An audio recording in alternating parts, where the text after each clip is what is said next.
Good morning, everyone. Today is Thursday, September 19th, 2019. The Special Housing, Health, Energy, and Workers' Rights Committee will come to order. It is 9:05. I'm Teresa Mosqueda, Chair of the committee, and soon I will be joined by our council colleagues. I'll introduce them as they come in. Today we have 5 items on today's agenda, and really today is all about housing. We have the potential confirmation of Emily Alvarado, who has been nominated to serve as our new Office of Housing Director, 2 new appointments and 3 reappointments to the Seattle Housing Authority Commission. We'll also have a briefing and possible vote on the MFTE, or the Multifamily Property Tax Exemption Program, and a presentation from the Office of Housing that's been long awaited. Excited to hear from the Race and Social Justice Initiative team. And lastly, a vote on the repeal of the original Hotel Employees Health and Safety Ordinance, simply because we passed the 4 ordinances to replace that last week. Actually, earlier this week on Monday. It's been a long week, everyone. So thank you so much for joining us, and sorry for a slight delay in our start time. We do have 8 folks signed up to testify, and we'll have 2 minutes on the clock. Thank you all for being here on our everything housing related agenda. The first 3 people that we have is Paul Lambros, Derek Lum, and Maiko Winkler-Chin.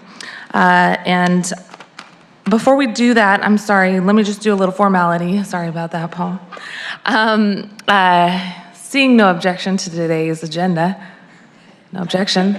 Today's agenda is adopted, and now we'll move into public testimony. Again, thanks for commenting on everything related to today's agenda or our work product for the Housing, Health, Energy, and Workers' Rights Committee. Now let's turn to Paul. Thanks for being here, Paul. Good morning, council members. Good morning, and just pull it a little closer if you can. Thank you. My name is Paul Lambros. I'm the CEO of Plymouth Housing, and I'm here to enthusiastically support the confirmation of Emily Alvarado. I've known Emily for many, many years through her work with the Housing Development Consortium and then her work at the Office of Housing, and she is a true advocate for affordable housing. Plymouth's mission is to provide permanent supportive housing for chronically homeless individuals. I know homelessness is a priority for Emily, and she's shown that over the years. Emily is a champion also of racial equity, which I think is really important in affordable housing and during our homeless crisis. The committee, she's also a collaborative person working with all of us in the nonprofit community, and I know that she'll be successful in working with other departments in the city and the county and the state, so I just want to enthusiastically support her confirmation. It's a great find. Excellent, thank you very much. Derek Lum? Hi, Derek, welcome. Hello. Hello, council member. So anyway, my name's Derek. I'm from Interim CDA, and we are coming to comment on MFT legislation. So we have been serving the International District Committee and other communities for over 50 years. We believe the MFT program is a good key part of addressing our city's affordable housing crisis and encourage its passage. We are specifically encouraged by many of the mayor's amendments to the legislation, including limiting of rental rates and furthering fair housing through affirmative marketing. These amendments ensure communities like those we serve will not be surprised by sudden sharp increases in NFT rental prices, and will help communities like ours hear about NFT opportunities. We are also encouraged by the council members' amendments that would lower the AMI affordabilities for studios and 1-bedroom units, and to make sure those units are comparable to market rate units.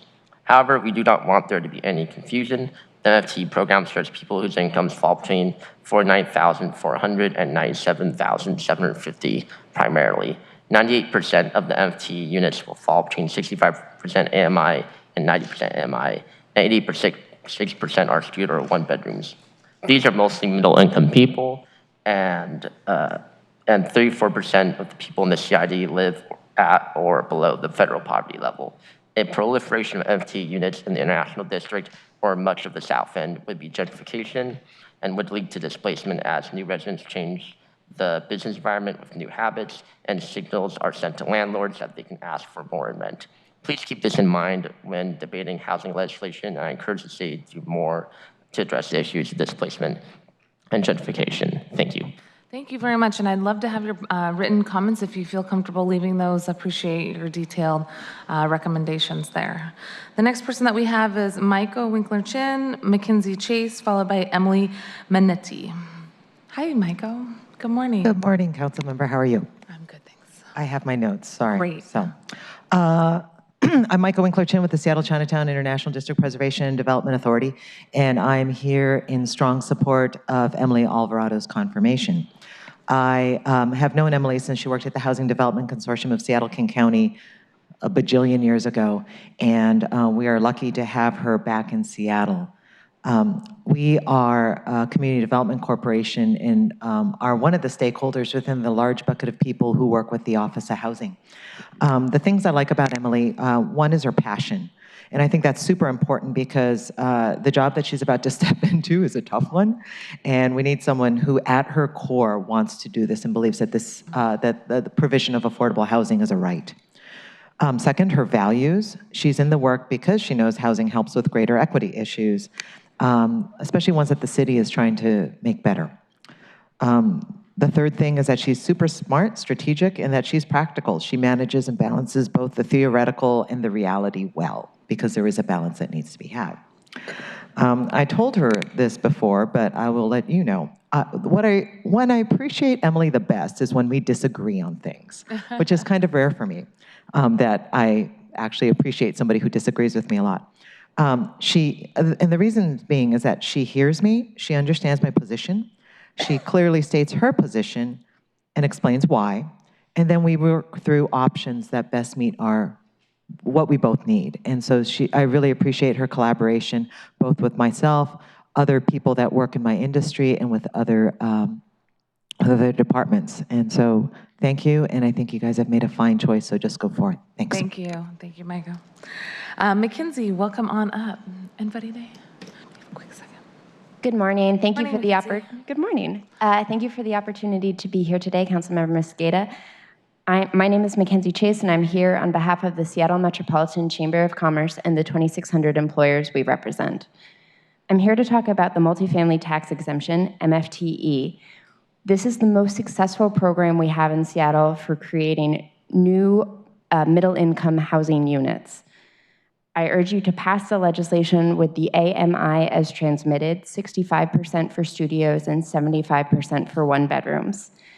If we lower the AMI or create too many barriers to participation, we will reduce the number of middle-income units, and we know that we need housing for that missing middle of folks who don't qualify for affordable housing but can't afford market-rate units.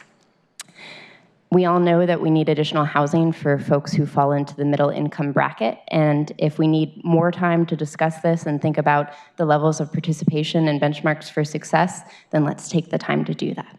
Thank you very much. Thanks, Mackenzie. Emily Manetti, followed by Dale Bright, and then Jill Fleming.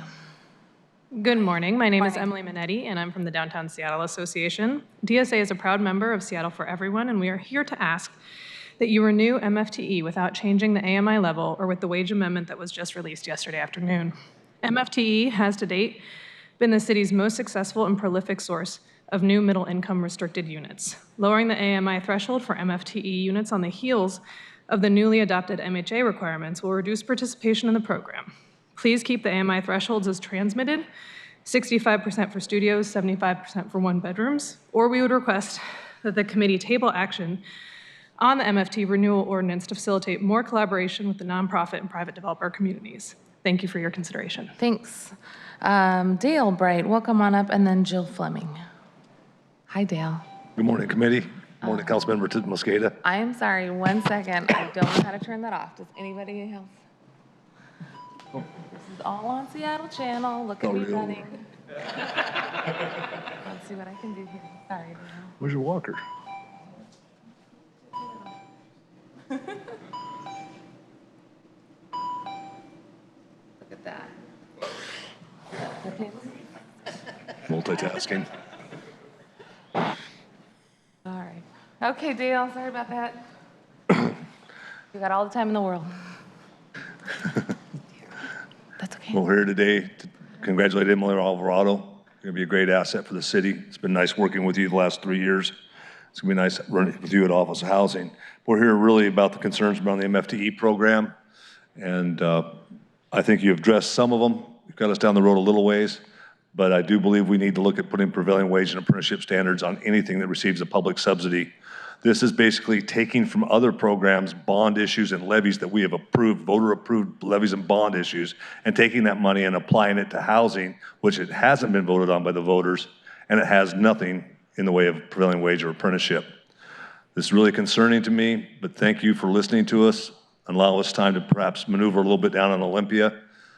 But I do have a little bit of problem with taking from other things that we have voted on, things we've worked on, veterans housing, and a lot of other issues, and giving it to developers. Thank you. Thank you, Dale. And then Jill Fleming.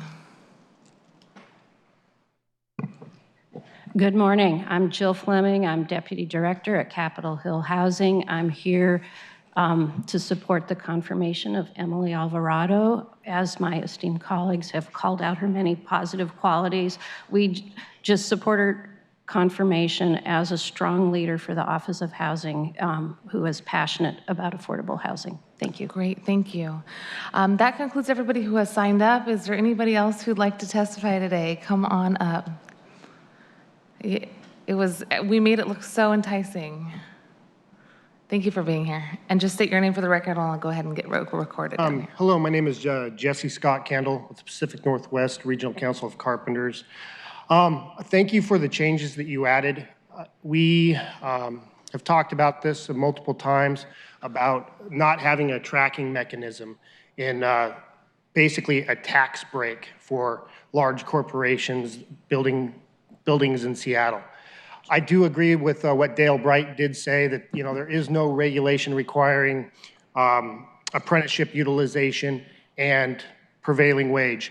I was discussing this with multiple people around the city of Seattle recently, and they were kind of shocked that we're giving taxpayer money away and not requiring prevailing wage. It's a large amount of money that the city is losing, but at the same time, we are here to help the homeless population and the distressed population. So I think there's a balance that we need to look at. And with this, I'm in favor of it. I'm glad that we put something for a tracking mechanism in it. Thank you. Thank you, and thank you for testifying. We got you recorded here for the record as well. Anybody else? Okay. Going once, twice. All right. Thank you all for being here. That will conclude today's public testimony. And we do have a message from some of our council colleagues. They are on their way and would like to be part of the discussion. While we don't have all of the folks who are here to sign up for the Seattle Housing Authority appointments, I thought we'd go ahead and start with item number 2 and then go to item number 1, if that sounds okay with folks. But if you don't mind reading into the record, item number 2, and then we'll go back to item number 1. Agenda item number 2, Seattle Housing Authority Commission appointments for briefing and discussion. Well, welcome, and if you want to introduce yourself for the record, that would be great. Andrew Lofton, Executive Director of Seattle Housing Authority. Excellent. Thank you for being here, Andrew. And I know that some of this was put together relatively quickly, so we appreciate both you waiting for these appointments to come forward and reappointments to come onto our agenda. As you've seen, we've had a packed agenda over the last few months.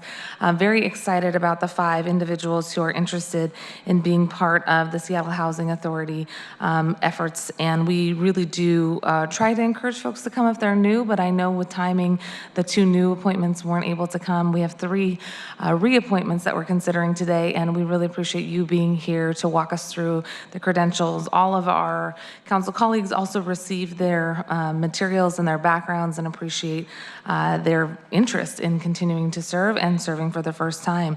So if you could please walk us through the individuals that we have in front of us. The 2 new appointments is Twyla? Yes. Twyla Minor and Michael Diaz. And then the reappointments are Robert Crutchfield, Paul Parcel, and Gerald Smiley. If you would like to walk us through some of the things that really stood out to you and why you think that these individuals are important one by one, and then we'll just consider them all together potentially. Thank you. First of all, I want to thank the council member for accommodating the appointments. I know your schedule is very busy, and this was really difficult to get on the schedule, so we really appreciate that. I will just say on the reappointments, starting with Paul Purcell, who has been a new appointment to the board, has been a considerable asset because of his background in affordable housing development, and he has been engaged all through the Authority's business and has been just a real asset to the Board of Commissioners themselves. In addition, Robert Crutchfield, also an appointment, has been tremendously valuable in our work in race and social justice.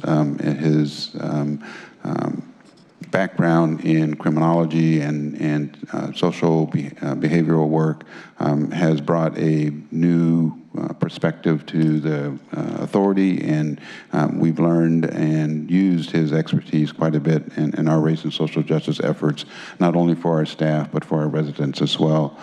And Gerald Smiley has been a representation of the labor community and has been extremely helpful in the work that we've been doing with our Section 3 program and making sure that we are identifying apprenticeship opportunities for residents and work opportunities for residents in our JobLink program. The two new individuals that are coming before the committee, again, apologize that they couldn't make it. One of them could not get excused from their employment, and the other had a conflict that couldn't be moved this morning. I will mention just briefly, first of all, Twyla Minor. She's a resident of Denny Regrade, the Denny Terrace community. She is very popular in the building itself, has been a long-term resident, and I will just read for you her personal statement of why she wants to be included on the board. Twyla says, "Thank you for this consideration. As a resident of Denny Terrace and the broader community, I take great interest in the well-being of my neighbors. As resident commissioner, I will represent my community with care and hopefully influence measures to positively affect the people SHA serves. I am flattered and grateful for this opportunity to include my voice in SHA's leadership." Similarly, Michael Diaz, also a resident. The two new commissioner nominations are both for SHA resident members on the board. Michael Diaz also is a resident of University House. He has previously worked with the Plymouth Housing Group. During his time at Plymouth, Michael was in charge of the rental office and supervised a small staff. Michael also contributed a statement that I will read into the record as well. Michael says, "I am honored to be recommended for appointment to the SHA's Board of Commissioners. I believe my appointment to resident commissioner will be helpful to the Housing Authority, and I am interested in supporting the welfare of my neighbors and other SHA residents."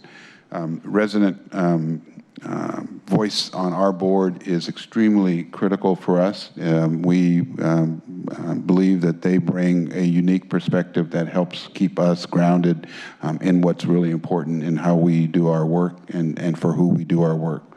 So we're excited that both Twyla and Michael are interested in being on the board and obviously support their nomination. Excellent. Well, again, we have 2 reappointments and 3 new appointments. The new appointments, Twyla Minor and Michael Diaz, and reappointments of Robert Crutchfield, Paul Parcel, and Gerald Smiley.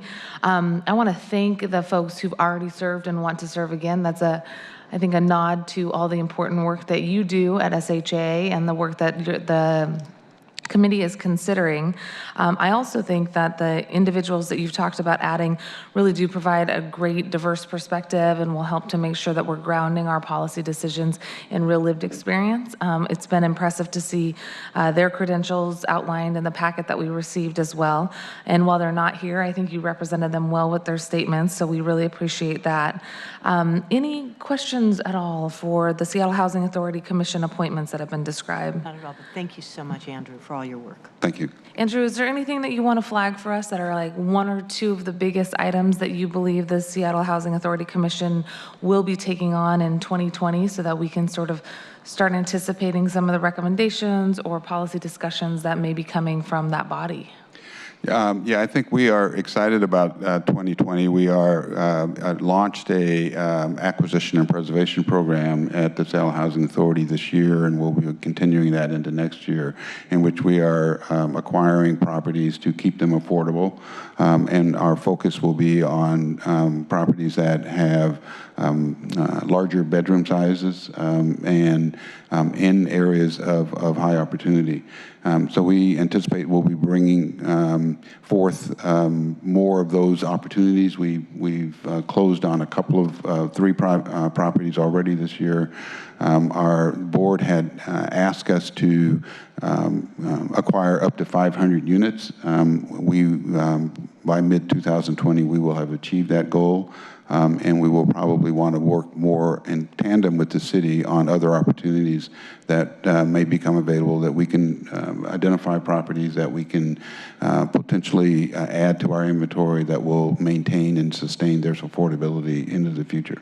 Excellent, excellent.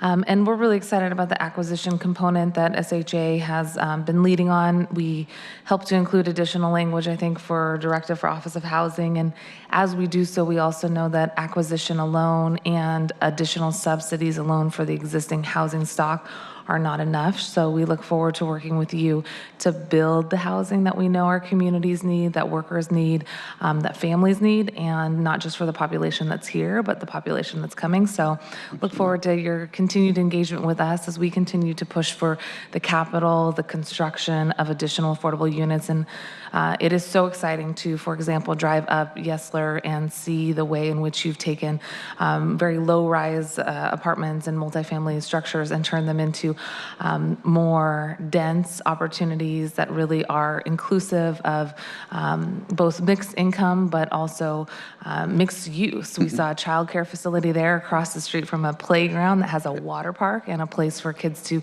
play on soccer fields, and during unstructured time, that's important for the community as well as the individuals who live there. So look forward to working with you so that we can get more of those types of denser, higher, bigger complexes in, and that shouldn't scare people because it Right. still has setbacks, and it's right by bike lanes, and it's right by transit, and it's right by parks, and you can do both density and livability at the same time. And I think you all have shown what that looks like, especially at the Yesler example. So thank you for all your work. Well, thank you. We appreciate it, and we're looking forward to more opportunities. Great. Let us know when we can come tour with you anytime. It was a pleasure to do that earlier this year, and happy to meet your new appointees when they come forward. Just for the record, we're going to not vote today in committee due to the timing of when these got included on our agenda. What we need to do is make a motion on Monday to include these 5 individuals. We will plan to work with the council president and make sure that they do get on our agenda for Monday, and then we will be voting on them there. They do not have to be present to win, but we will definitely make the motion and include them in the agenda on Monday. And having seen their credentials on paper and having you testify to their experience, I don't see any problem. So looking forward to celebrating that with you on Monday. Well, thank you. I appreciate that. And again, I thank you for your accommodation. Absolutely. Thank you. Wonderful. So we will go back to item number 1. And Faride, if you could read item 1 into the record, the folks who are here to join us for the discussion and potential confirmation of Emily Alvarado for the Office of Housing Director, please join us at the table. Agenda item number 1, appointment of Emily Alvarado as Director of the Office of Housing for briefing, discussion, and possible vote. Wonderful. So Councilmember Bagshaw, thank you so much for joining us. I know you wanted to be part of this discussion, and we have had the pleasure of working with Emily Alvarado in her past roles. As you know, she's served as the interim executive director of the Office of Housing for the last several months, and prior to that, she really had a critical role with working with the City Council as we've been talking about developing some of the key policies that this committee has taken on, the Administration and Finance Plan, our Moral Compass document that we talk about, the disposition policies that we passed last year, and our ongoing desire to see housing as a core element of how we create more stability for workers and stability for health of our population. So we're excited about this discussion today, and I'll say a few more minutes or a few more comments in a minute, but just by way of introduction, you need no introduction, But it would be great to have Deputy Mayor Mosley walk us through a little bit about the process that you went through. Thank you for engaging in a robust process. We understand there was a lot of community stakeholders involved. And then Emily, we'll turn it over to you and we'll have you talk a little bit about sort of your vision, and we have your questions that you completed from our questionnaire from City Council, and we'll walk through some additional questions that the council has. Thanks for being here, Deputy Mayor Mosley. Thank you very much, Councilmember Mosqueda, Councilmember Bagshaw. I'm very, very pleased to be here to present to you the mayor's nominee for the Director of the Office of Housing, Emily Alvarado. We did have a very comprehensive search committee that involved 12 community members and stakeholders active in housing issues, including Andrew Lofton, Paul Lambros, and Mariko Wicker-Chin. And so the committee was chaired by Colleen Echohawk of the Seattle Club, Chief Seattle Club, and Marty Kostra from the Housing Development Corporation. We had 95 people who applied, so it was a good candidate pool. The committee interviewed 8 people in over a two-day period process. 5 of those names were forwarded to the mayor for her consideration, the mayor interviewed all 5 and then interviewed a second time with 2 of the candidates, and obviously including Emily. So the mayor gave serious consideration to the nomination, and we're very, very pleased to bring Emily's name forward. So I just jotted down a few words that make me, when I think of Emily, and many of them have already been spoken here this morning with the testimony, but I first met Emily back when I thought I was retired, and I served on the HALA committee, and Emily was one of the staff people that assisted us community volunteers in that process. And she was definitely probably one of the key people that I would approach when things were being talked about that I wasn't sure I understood very, very well. And Emily was very helpful in helping to guide me through that. And since that time, and since working very closely with Emily in the last 2 years in my role and her role at the Office of Housing, the words that kind of passion is one of the words that comes to me. It's not just it's a passion for housing, it's a passion for people, it's a passion for social and racial justice. It's a passion for the work that she's been doing over many, many years. She is also, as I think some of the other folks have mentioned, a person who is very collaborative.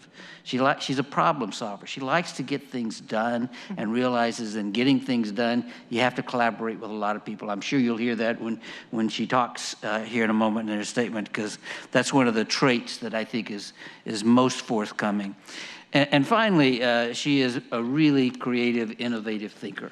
I mean, she doesn't just approach things from, this is the way we have to do it. She approaches things from, here's the goal, how do we get to that goal? And so it's my pleasure to present to you Emily Alvarado and look forward to working with her. Thank you.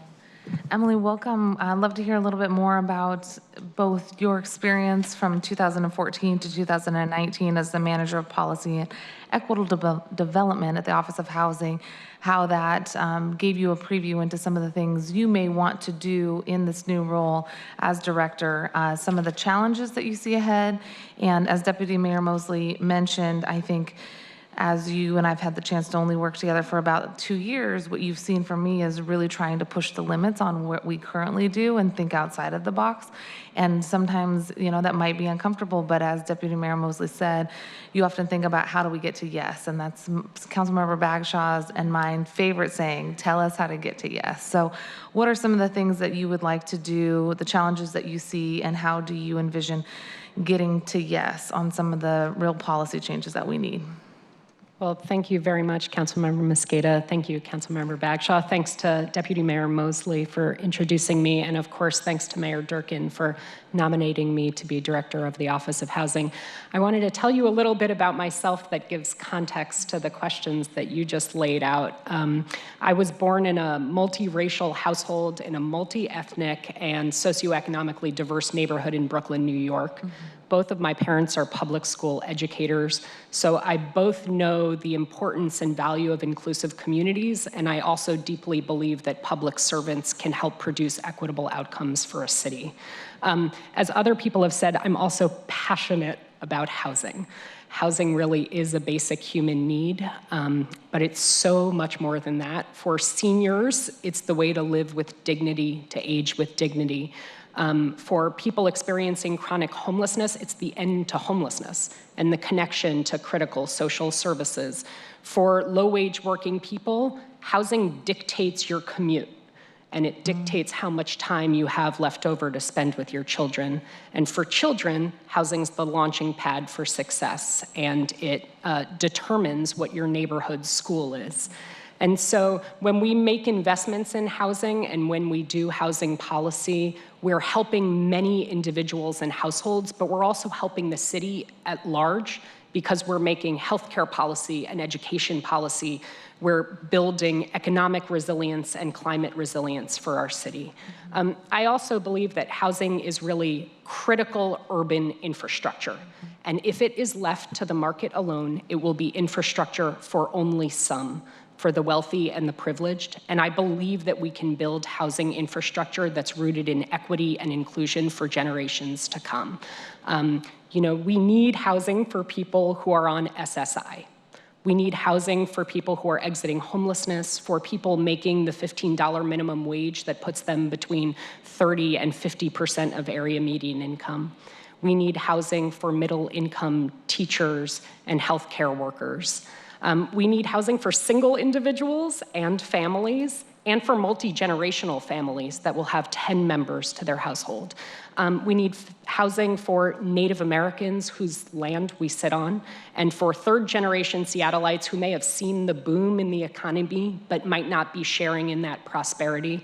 And we need housing for new people like me who came here for school or for work, and for immigrants and refugees. And so we can build all of that housing, but to get there, we need resources, we need more innovation, we need more creativity, and as has been mentioned before, we need more strategic partnerships. So I would prioritize 4 things coming in as director in this challenging time when we have a significant deficit of affordable housing that we're building off of, and we have a lot of growth and a gap between rents and incomes. And the 4 things I would focus on: first, advancing racial equity. Our housing policy in America has been rooted in racism, and we need to make sure that our housing policy moving forward is about advancing racial equity. Second, we need to continue and scale up our investments in housing for low-income households. These are the households that are least served by the market and have the most demonstrated need. 3, we need to promote middle-income housing. We're a growing city. We have more people coming here, and we should have collaborative ways to identify strategies so that people of all incomes can call Seattle home. And 4, we need to address displacement. It's something I'm very passionate about, and I think it's our core duty under affirmatively furthering fair housing. Displacement is our generation's fair housing issue, and we need to disrupt it with all of our tools. So we can do this together. We can make those impacts in housing. We cannot do it alone. We need community, we need nonprofit organizations, our affordable housing developers. We need the county and the state, and we need the federal government to step up again and stop with its abandonment of low-income housing and reinvigorate their investment in supporting low-income people. And I look forward to doing that collaborative and important work as the next director of the Office of Housing, and I welcome any specific questions you have. Well, that was impressive, inspiring, and I'm ready to pull out my ballot and see if you're on it. Very, very exciting to be able to hear both the words from you and also to know that when we've had the chance to work together, you've lived those words. And I think as we are in challenging times right now with growing income inequality, the highest rates of homelessness we've seen, the fact that the homelessness number doesn't even reflect the number of folks living who in unstable housing situations, and the kind of projections on the horizon in terms of the decline of affordable housing, especially in market rate housing for folks. 0 to 30% of their annual median income, which is your second bullet point, and then 30 to 60%, which is your third bullet point. We have a lot of work to do together, and I really love that you both know the policy well, you understand the importance of leveraging, and probably in this day and age, what's most important as well is that you know the community partners. Councilmember Bagshaw, there was 4 folks who came to testify in support of Emily Alvarado's confirmation, and they come from a lot of our trusted community partners. For example, Plymouth Housing, SCIPTA, PDA, the folks from Capitol Hill Housing, and more. I believe the Laborers 242 also commented on them. So really robust set of stakeholders that are here this morning, but have also written into our office. And I think that level of community support is really important as we think about leveraging not just funding and including labor standards and making sure that there's the ability for folks who are currently at risk of displacement to be able to stay in this city, but also to make sure that we are doing this quickly and we're not wasting any time. So it, to me, means a lot that you have community partners who are backing you. I'm happy that the process helped, I think, bring that priority to the surface as well. It sounds like through some of our community partners who were part of your robust engagement on the consideration of this director, that means a lot. So look forward to asking some questions, but I'll turn it over to Councilmember Bagshaw to see what she has. Thank you. I have no questions, Emily, but I do want to say how much I appreciate the work that you and I have been able to do together over the past few years. And I was thrilled to pieces when I heard that you were going to be the appointee. And I'll tell you the reasons that I really appreciate you. I've been in many public hearings and many public meetings where you have been put on the firing line and you're up front with a lot of people who may or may not agree with the position we were taking or the direction or impact on their neighborhood. And you have stood there with the most articulate way of speaking, but also accepting those slings and arrows that were coming at you without wavering. And I've always been very impressed by that and just how clear you are in your thinking and your ability to talk to this council. Me personally, it's meant a great deal. And I just want to say thank you, frankly, that you did that robust process. So she had to face the 95 other people that were there. Never did I doubt for a second that she wouldn't have been the best candidate, but you know, it helps to be able to say, you went through the process, you walked it, and you prevailed, and I'm really happy. It was funny, when we first heard it on the council about, I don't know, a week or so ago, you could just see the smiles with everybody around the table. So it's great to have that kind of a relationship going in. I appreciate the 4 points you raised. For me, it is all about housing, and something that you and I have talked about many times is that the solution to homelessness is, guess what? More housing. I believe that you're just the absolute right person to do this, and I completely support your appointment. Thank you very much. It's been great collaborating with you over the last few years. So I do have a few questions. One is, we've heard from some of our community partners around their appreciation for the language that this committee has continued to elevate in the Office of Housing Policies around community preference and affirmative marketing. And also, I think there are still barriers in how organizations can help either get the resources they need or the technical assistance that they need to get folks back into the community or make sure that folks aren't displaced. So that's the first question. And then the second question I want to ask you, if you don't mind if I lay them out together. The second question is, we have been unapologetically attempting to make sure that in every single piece of legislation that we have, labor standards are included. High labor standards are included as we use public dollars to build affordable housing and mixed income housing, and also recognizing that we want to create opportunities for folks to live in those homes who are working in this city. It is important that we're using those public dollars to the best public good, and I believe that that includes high labor standards, including prevailing wage and apprenticeship standards. So yes, there are some limitations that are imposed on us that need to be changed at the state level. We look forward to working with you on that too. But do you have other thoughts, given some of our lessons learned on the case side and other examples that you think are good examples of where we can marry a commitment to building affordable housing, being good stewards of the public dollar, and promoting high labor standards, including prevailing wage in our city through public projects? Thank you for those questions. So the first question, I think, was around several things. One is really, what does it mean to address displacement from housing policy and investments, and how do we make sure that our investments are community-driven by those who are most impacted by displacement, particularly communities of color and low-income communities. And so I think there are several things that we can do. One is we need to advance as many policies as we can to hone our investments and have strong outcomes. Community preference work was one of those policies. And to be clear on that, that was something that the community brought to our office that I heard was a community priority. We identified, elevated it to the mayor. The mayor expressed support, and we were able to make immediate progress. So I think that's the path for moving forward on a lot of the work related to displacement and community-driven outcomes. Also, there's the question about when communities and new community organizations want to own and operate housing, how do they get into that space? And increasingly, we see community-based organizations who are interested in being housing providers. And we have funded some of those groups over the last few years. Chief Seattle Club, a good example, a great and important opportunity to have a Native American-led and focused organization being able to serve their people on their land. We have application, we just went to the groundbreaking of Filipino Community Village yesterday, another opportunity. That building was done in partnership between the Filipino Community Organization and Beacon Development. So there are partnership opportunities that we can continue to foster, and I would have an open door policy to having community organizations come in.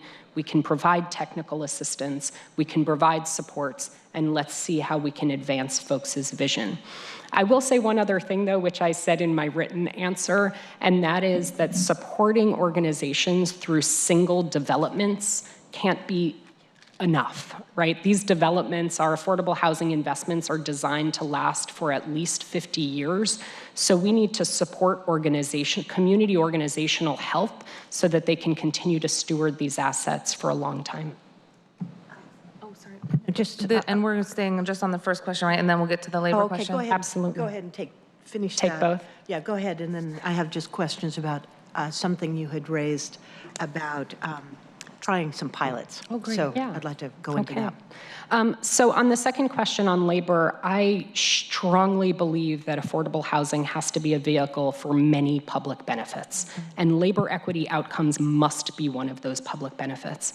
And I think the office has already included in its policies some explicit policy goals and requirements to achieve those outcomes, including, for example, in our subsidized housing, having construction workers be paid prevailing wages. I think also we need to look at the folks that provide the critical social services and resident services inside the building and make sure that they too have labor equity supports through wages and other kinds of support. So I'm committed to continuing to look at what that means. I know that Council has asked us to report back on potential data that we could share about what the labor equity outcomes look like already in the investments that we make, and I'm committed to looking at that data, seeing what it says, partnering with unions, with developers, and with others to see what other opportunities are out there. That's great. I'm not sure I heard anybody talk about apprentices and the kind of internships that we have seen and great opportunities for people to be included. Yeah. And just this last week when our former speaker, Frank Chop, was with us about the pilot program that we're going to be conducting at Magnuson Park, I'm very excited to see what kind of opportunities that we can develop there.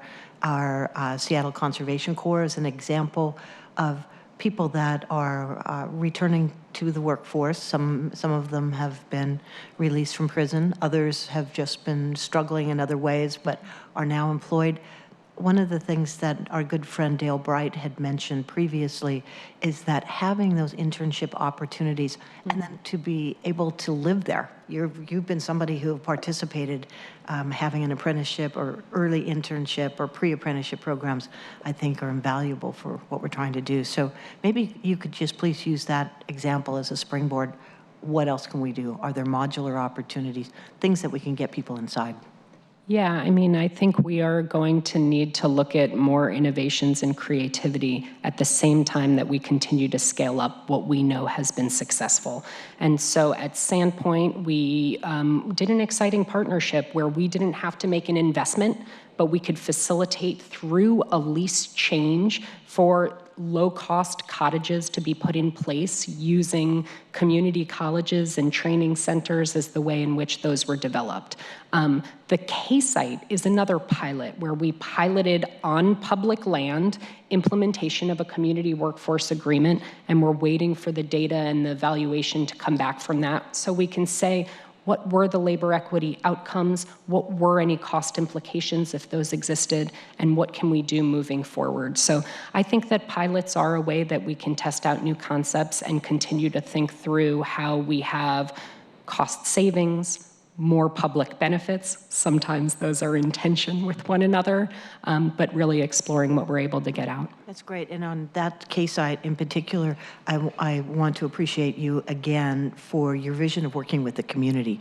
The Uptown Community Alliance, they were just dogged about wanting to make sure that we had low income and more affordable housing in their neighborhood. And of course, we're trying to be responsive to when opportunities open that we jump on those for more housing. But in that particular case, you blended what the neighborhood wanted. So that and our art and culture overlay, fabulous opportunity to combine those things. In your questionnaire, we asked about your vision of engaging and working collaboratively with council. I think that on the case site example, we also saw you work doggedly to try to include some of the priorities that came from council, specifically me and council, and you know, on behalf of the housing committee and the labor committee, what we've tried to do in this body is bring together labor priorities in every piece of legislation that we have. And I think in our initial conversations around including labor standards on K-site, there was some resistance, not from you, but there was resistance to, hey, this is pretty baked, we're ready to go. It's, you know, not great timing to try to include this language. And we were adamant that we had to see this, especially in a public good, in a public piece of property, and you helped to work with us to make sure that the language both was workable and met the goals of our office and labor and I think the full committee. So I think that's a great example of both listening to community needs, listening to council needs, and also being driven by your mission at the Office of Housing and in the executive's branch to bring forward a productive piece of policy that met all those goals. It's not an easy dance, as we've all experienced, and appreciate your work, especially on that case site with the labor standards, so that we could highlight how this could potentially be successful in the future. Any other questions? We could spend all day singing your praises, but I do want to acknowledge something that I didn't know before, that you were a Gates Scholar at the UW Law School. For people who may not know what that means, it is a big deal. And to be awarded one of those public sector scholarships, and it was full tuition, and I think you got some additional support from that. That is it's a real statement, not only on your intelligence, but your character. And that's pretty great. Thank you. It was really an honor to receive that scholarship, which was created for Bill Gates Sr.'s 80th birthday present. And it was a really way to encourage people to get into or stay into public service, something that I never doubted that I would be in, but I'm grateful for that. Yeah, that's great. Very good. Any additional comments, Deputy Mayor Mosley? No, I think you've seen the reason the mayor picked Emily. Yeah, good. Excellent. Yeah. So seeing no other comments, I would like to move the committee recommend passage of the appointment of Emily Alvarado as the Director of the Office of Housing. Second, with pleasure. Any other additional comments? Seeing none, all those in favor say aye. Aye. None opposed. Everybody in the audience raise your hand too. So. Excellent. Yay. Well, this is a wonderful welcome to your new role. We look forward to the official confirmation, which would come before full council on September 23rd. Of course, we'd love to see you. You're not required to be there, but if you're there, we'd love to have you maybe make a few remarks, and look forward to seeing you if you're going to be there on the 23rd at 2 p.m. Huge thank you to the folks who came to testify. The diverse set of speakers this morning was really a testament to all the work that you've done already in the city. Looking forward to working with you more. Thank you very much. I look forward to continuing to work with you. Quick question. Are you planning to stay for the MFTE discussion? I will be in and out, but Jennifer Lebrecq from our office will be answering questions. Okay, very good. Thank you. Well done. Excellent. Well, thank you again, Deputy Mayor Mosley, and please pass on our appreciation to the mayor. Thank you. Great. So we will be moving to item number 3, which has been teed up as the MFTE discussion. And Farida is going to read into the record item number 3. We're going to have at the table Tracy Ratcliffe, Ali Panucci from Central Staff, and welcome. Yeah, Jennifer, thank you for being here. Agenda item number 3, Council Bill 119615, an ordinance relating to the multifamily housing property tax exemption program for briefing, discussion, and possible vote. And if you could read your names into the record, and then we'll go ahead and get started. Sure. Tracy Ratcliffe, Council Central Staff. Jennifer Lebrecq, Office of Housing. Ali Panucci, Council Central Staff. Excellent. So, Councilmember Bagshaw, you may have caught it this morning. I know you were here and watching online. There was a few folks who did testify. We want to appreciate their testimony. There is a strong message coming from labor that they appreciate the amendments that we will talk about here soon that we were able to get in. There was a few concerns raised from the Downtown Seattle Association and the Chamber about AMI potential changes. And I think that the conversation that we'll have at the table today will build on the discussion that we had last committee meeting. We are really excited, I think, about some of the potential amendments that are being included today. And I think it's important to clarify the record on how those will affect the program and potential development of affordable housing. So I know our team is prepared to do that. And also just want to say for the record, this is the 3rd time the multifamily tax exemption, or MFTE, has been discussed in our committee. We have had a briefing on August 1st and then again September 11th. So today we're going to revisit the amendments that Tracy discussed at last committee's meeting and discuss a few additional possible amendments that you also heard of. If our friends from Labor are still here, they had talked about that in their public testimony. Some additional amendments that we'd like to see included before we move forward. Recognizing that this is the 3rd time we've heard it, I'll go ahead and let Central Staff and the team at OH walk through the presentation, and then I may have some additional comments afterwards. Great. Can I throw something in at the front end, and then maybe you can just include this in your conversation? So I will say that I've not been as deeply engaged in this particular issue as some others. So I'd love to have you talk about this and the fact that this is, like you said, the 3rd time that we've had this in this committee. So the question that came to me last night was a question that said that there are some concerns about multiple locations in which it would need to be amended. That, I believe, they're talking about the particular legislation. But also, there is some concern about, let's see if I can just even understand this. Councilmember Bagshaw, do you mind if we, as you're pulling that up, if we start with the presentation and then if the questions aren't answered, I guess it's just lowering the AMI limit. I think that's the major thing. So I apologize, but if you could just explain what the impact's going to be, how it's going to impact developers and builders and people who are going to live there, be very helpful to understand. Yeah, absolutely. I think that'll be really good clarification because it's going to be shockingly minor. No, you're great. All the questions are good. Yes, go ahead, Tracy. Wonderful.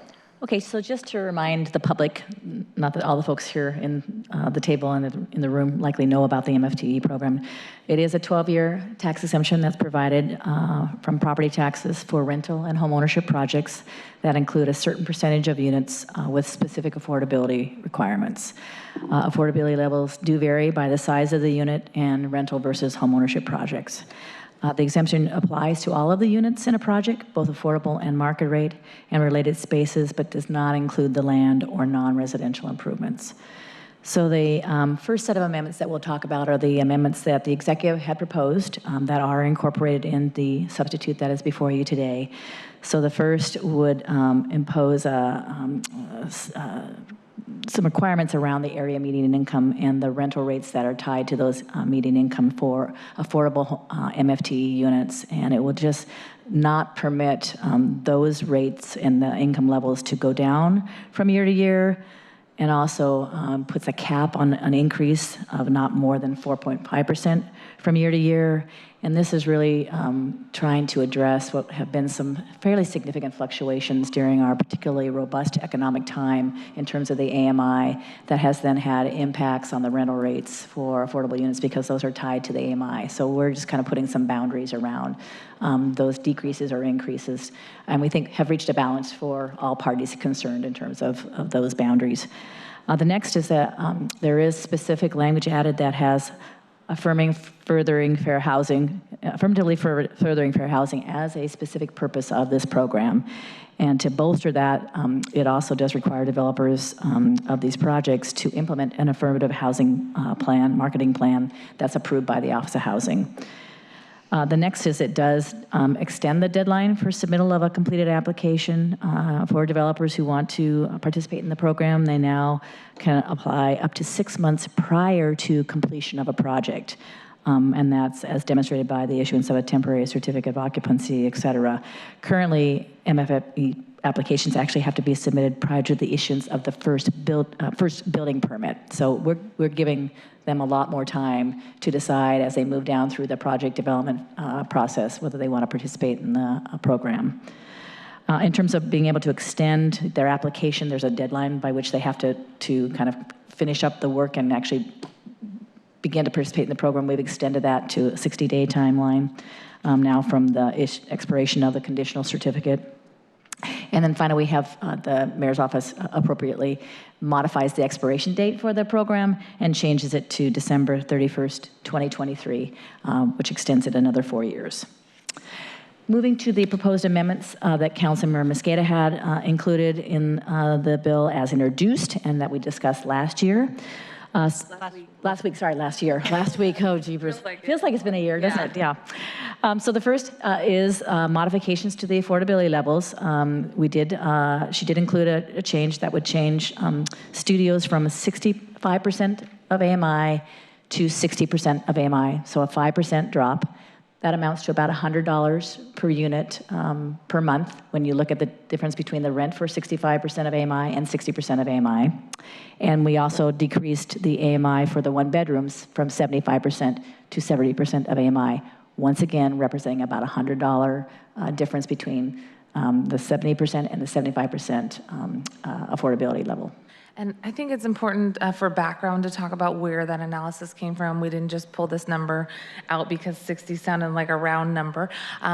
It is well informed by some of the data that we pulled together. So I'm looking at our team here. Allie, looks like you're teed up to talk about the analysis that was done. And if you could talk a little bit about the impact that we have potentially seen in terms of whether or not that would have an impact on the developer market, how many units would be created, et cetera.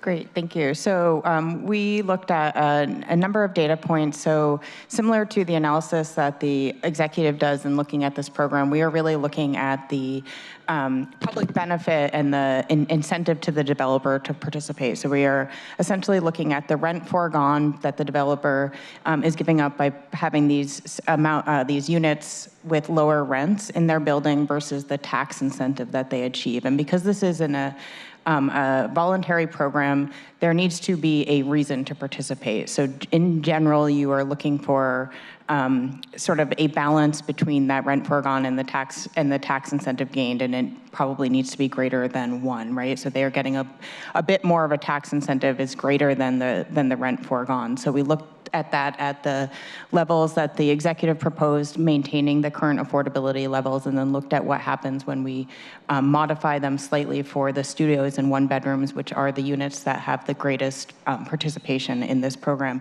And we found that that change is relatively minor, that there is still a significant benefit for the developer to participate in this program. And then we also looked at the investment outcomes and found that it still appears to be profitable for a developer to participate in this program. And so one of the things that is also included in the legislation is that the Office of Housing reports annually on project participation, number of units, and all of that type of thing. And we added some language in the amendments to ask that the Office of Housing uses the information they're collecting and in reporting on in that annual report to make recommendations to adjust the program. So if we did in fact see that these changes were significantly decreasing participation in the program, the council would have the opportunity to adjust the area median income or other components of the program. But in trying to bring down the levels of affordability, what we're really looking at here is maintaining the types of households we're seeing. And so while we have seen area median incomes going up, particularly because people at the highest end of the spectrum are earning more, a lot of the lower income families who were, 65% AMI last year would be 60% AMI this year. If you look at 2018, the income for a two-person household in 2018 at 65% AMI, in 2019, they're closer to 60% AMI. So it's trying to balance who we're serving and ensuring that there's still an incentive for developers to participate. So let me put a fine point on that last comment that you made, Ally, about sort of the way in which income inequality has skewed our AMI understanding. If that's a crude way or a fair way to put it, let me know. But I think that that's an important element. And then I want to go back to the comment that you made that there's relatively minor change, if at all, for any of the developers. So let's go back to that in a second. But Councilmember Bagshaw, as we've talked about in the Select Committee on Housing and Affordability Issues, we know that there's been an increase in the population at the highest income levels here. And when we see more and more individuals able to move to the city and potentially purchase a home, ideally, we would see the overall income of the city grow. But what we've actually seen is as the average income grows in the city, it's because there's more individuals now earning a higher wage, over 6 figures, for example, at the highest end. And the individuals at the lower end of the income spectrum have not actually seen an increase in their wages. So as Ally pointed out, somebody who used to be at 65% of the area median income is now actually earning that same wage at 60% of the area median income.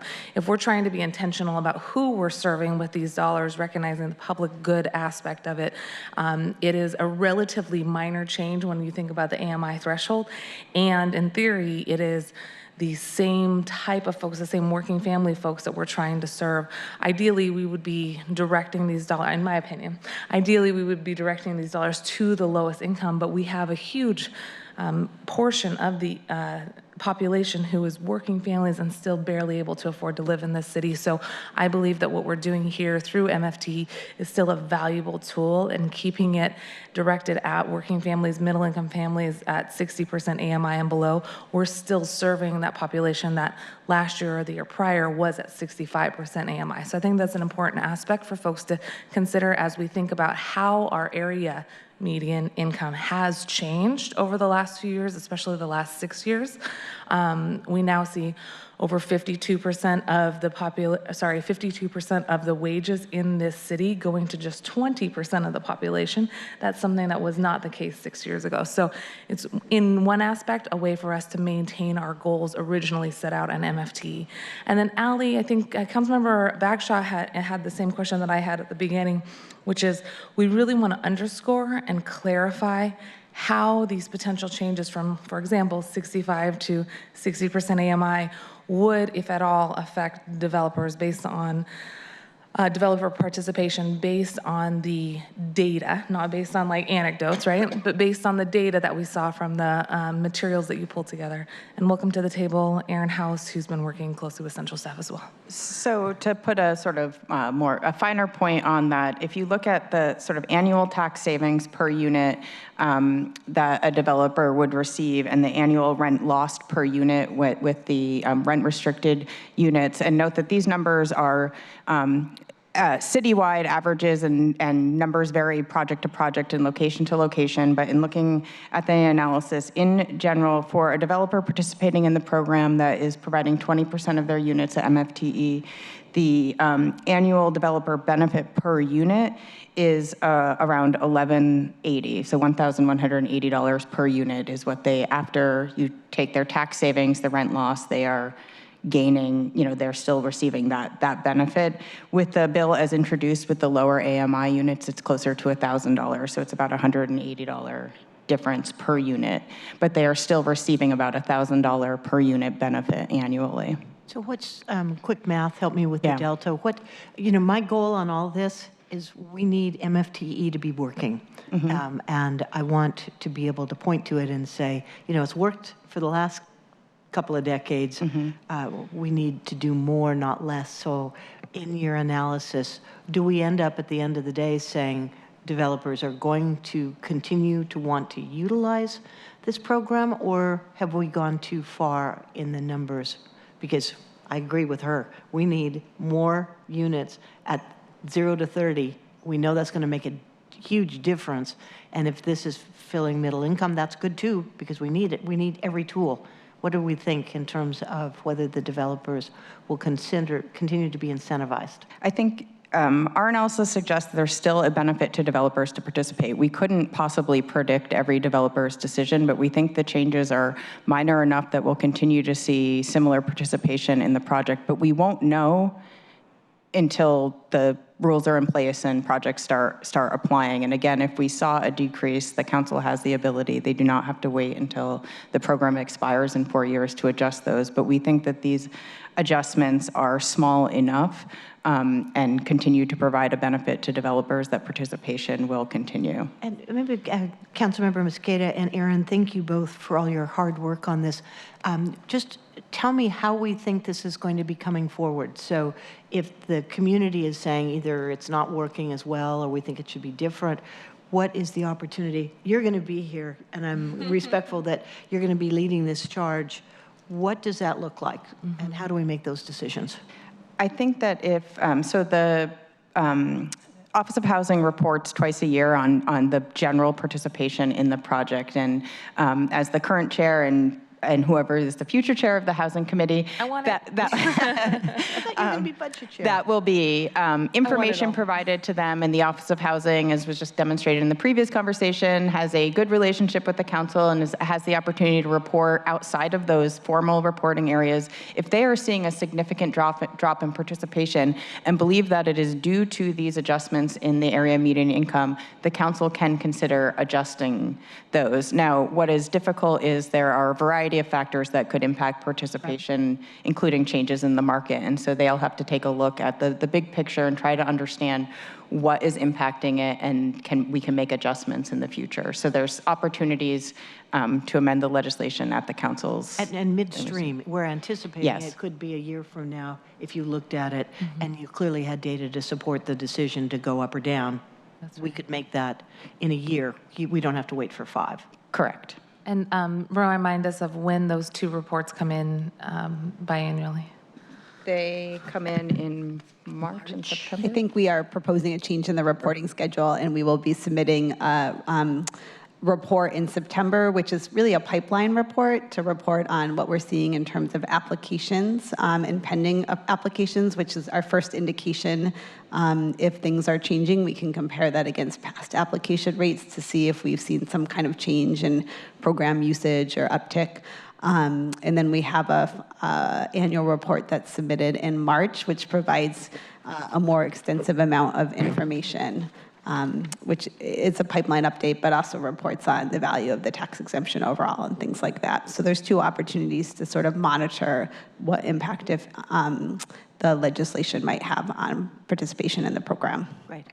Excellent. Really important questions, and I know that what we try to do is make data-informed decisions. We hear a lot of anecdotes that resonate with us on council, and I think when we heard initially about how do we scale the MFT program, if at all, the question was, what is possible to make sure that there's still an incentive to build affordable housing, and that it could potentially result in more affordable units being on the market, because this is a carrot. This is not a stick. It's a big carrot, as you've heard from our labor partners. In some realms, people do want us to be using these public dollars for other use. This is an exemption from a tax that we would have otherwise be getting in revenue, and in theory, we could be using those dollars for other public benefits. So as we think about how this policy policies rolled out, how the carrot remains in place, and really directing our public dollars and incentives to building affordable units and making sure more people can stay in those units for longer periods of time.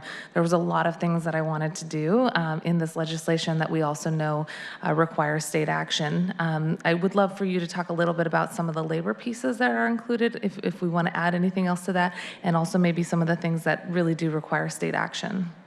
So if we can just continue on, we will sure, get to sorry. that, actually. That's okay, it's not a problem. So let's just move on to the next item, next change that was included in the bill as it was introduced, and that is to modify the affordability levels for small efficiency dwelling units only. So if we have a building that has only CDUs in it, we are going to allow them to actually change the AMI level to 50% of AMI. For those units, for those buildings that have a mix of CDUs and other unit sizes, they would stay at what is the current requirement, which is 40% of AMI. So this is in response directly to developers raising a concern that that 40% level for all CDU building or unit buildings was too low, and so we're trying to bump it up a little bit and think that that comes close to kind of approximating, again, this balance between what the market rents might be and trying to get some affordability, public benefit out of it. The next would be to increase the 2+ bedroom set-aside requirement. So currently, if you have a certain percentage of 2-bedroom units in your projects that are, you get to only have to have your affordability level of units set aside at 20% of the total project. So 20% of the units in the project would have to be those affordable units. If you don't have, I think it's 4%, or actually it's a number now, of 2+ bedrooms in your project, then you actually have to have 25% of your total projects as affordable units. We have looked at the data and believe that we actually can increase the required 2-bedroom set-aside to being 8%. What it currently now is about 4%. So can you, this is on the fly, but assume we've got 100 units. So describe that again. That would be 8 units have to be set aside as 2-bedroom units versus 4. For this. Right. Is that right? Yeah. Yeah. If it's 100 units, Yeah, yes, it's it 4. would be 8. Yes. And 4 right now. Correct. 4 have to be set aside as 2%. And in your modeling, have you looked at these CDUs, of how that would be impacted? Because I think these, the smaller units can be extraordinarily helpful for very low income, and how that raising it between 40 to 50%, what kind of an impact that would have on the incentive to develop these? So these are sort of 2 separate questions. So the changes related to CDUs are really CDU-only buildings. So the 100% of the unit are small efficiency dwelling units. In those cases now, under the mayor's proposal and under Councilmember Mosqueda's bill as introduced, would require that 25% of those CDUs are affordable, because you only get the reduction to 20% of units if you have a minimum number of 2-bedroom units. So that doesn't change. What changed related to CDUs was allowing those units, those 25% of the CDUs, to be affordable to households making 50% of AMI rather than 40% of AMI, and that was intended to make it to provide more of an incentive to developers to participate if they are building CDU-only buildings.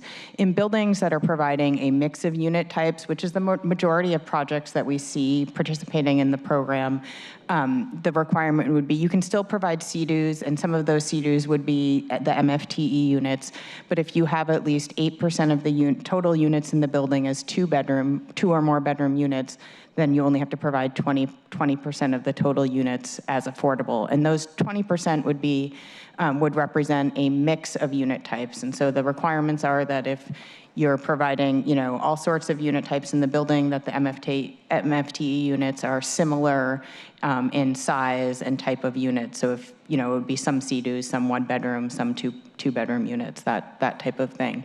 What we saw in looking at the data is that most projects that are participating in the program are meeting the requirement to provide the minimum number of 2-bedroom units.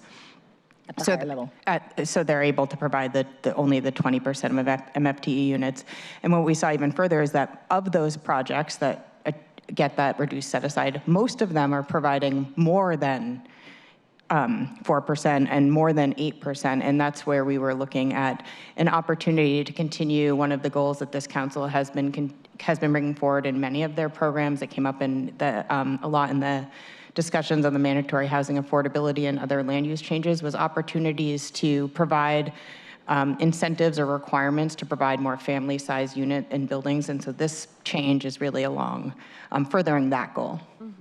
Just for a definitional purpose, I think there's a difference between CDU and studio. Are you using them interchangeably? No, they are different. And I don't know if I have the language in front of me, but small efficiency dwelling units are a specific unit type that are defined in the land use code and have different development standards. And those regulations were changed a number of years ago by this council, but it requires a certain amount of floor area that is smaller than a studio. It must have a bathroom and some sort of kitchen features like a small refrigerator and a sink and that type of thing. Good, thanks. Good question. Anything else Final, to add on that piece? Yeah, so the final amendment that you had incorporated in your bill as introduced was to expand the comparability requirements of affordable units. There are already existing requirements in the program that had to do, generally speaking, with comparability of the affordable units again to the market rate units. Your proposal just added some more specifics regarding number and size of bedrooms and bathrooms in that unit area, access to amenity areas, functionality, and the distribution of units in the building. So just adding a few more specifics about what does comparability look like between the MFT units and the affordability units. Al, you want to go through that? So Tracy just went through the changes that were made to the program prior to introduction. So those changes are included in the bill as introduced. I'm going to walk through a few additional changes that Councilmember Mosqueda asked us to bring forward for discussion that are included in the substitute bill that's attached in attachment 1 to the memo. They're all in one substitute to allow the vote on the package of amendments.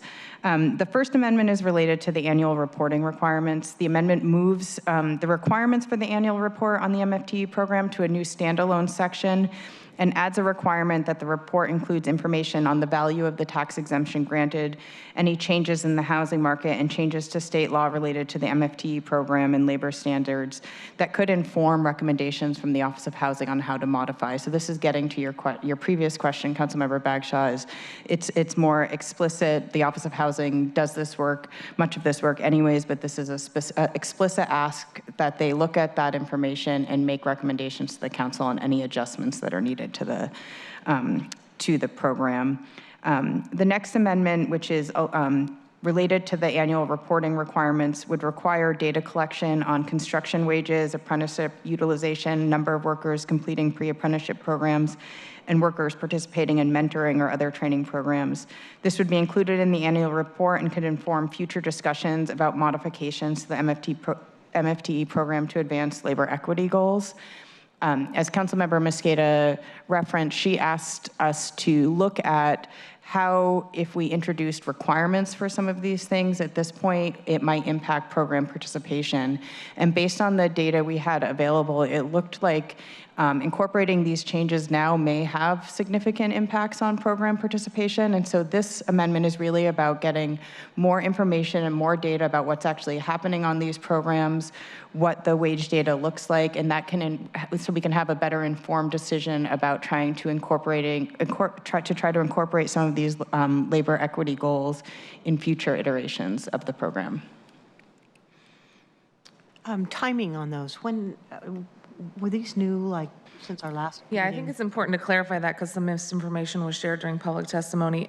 The ones that folks spoke about that they were concerned about were actually released when the legislation was introduced in this committee.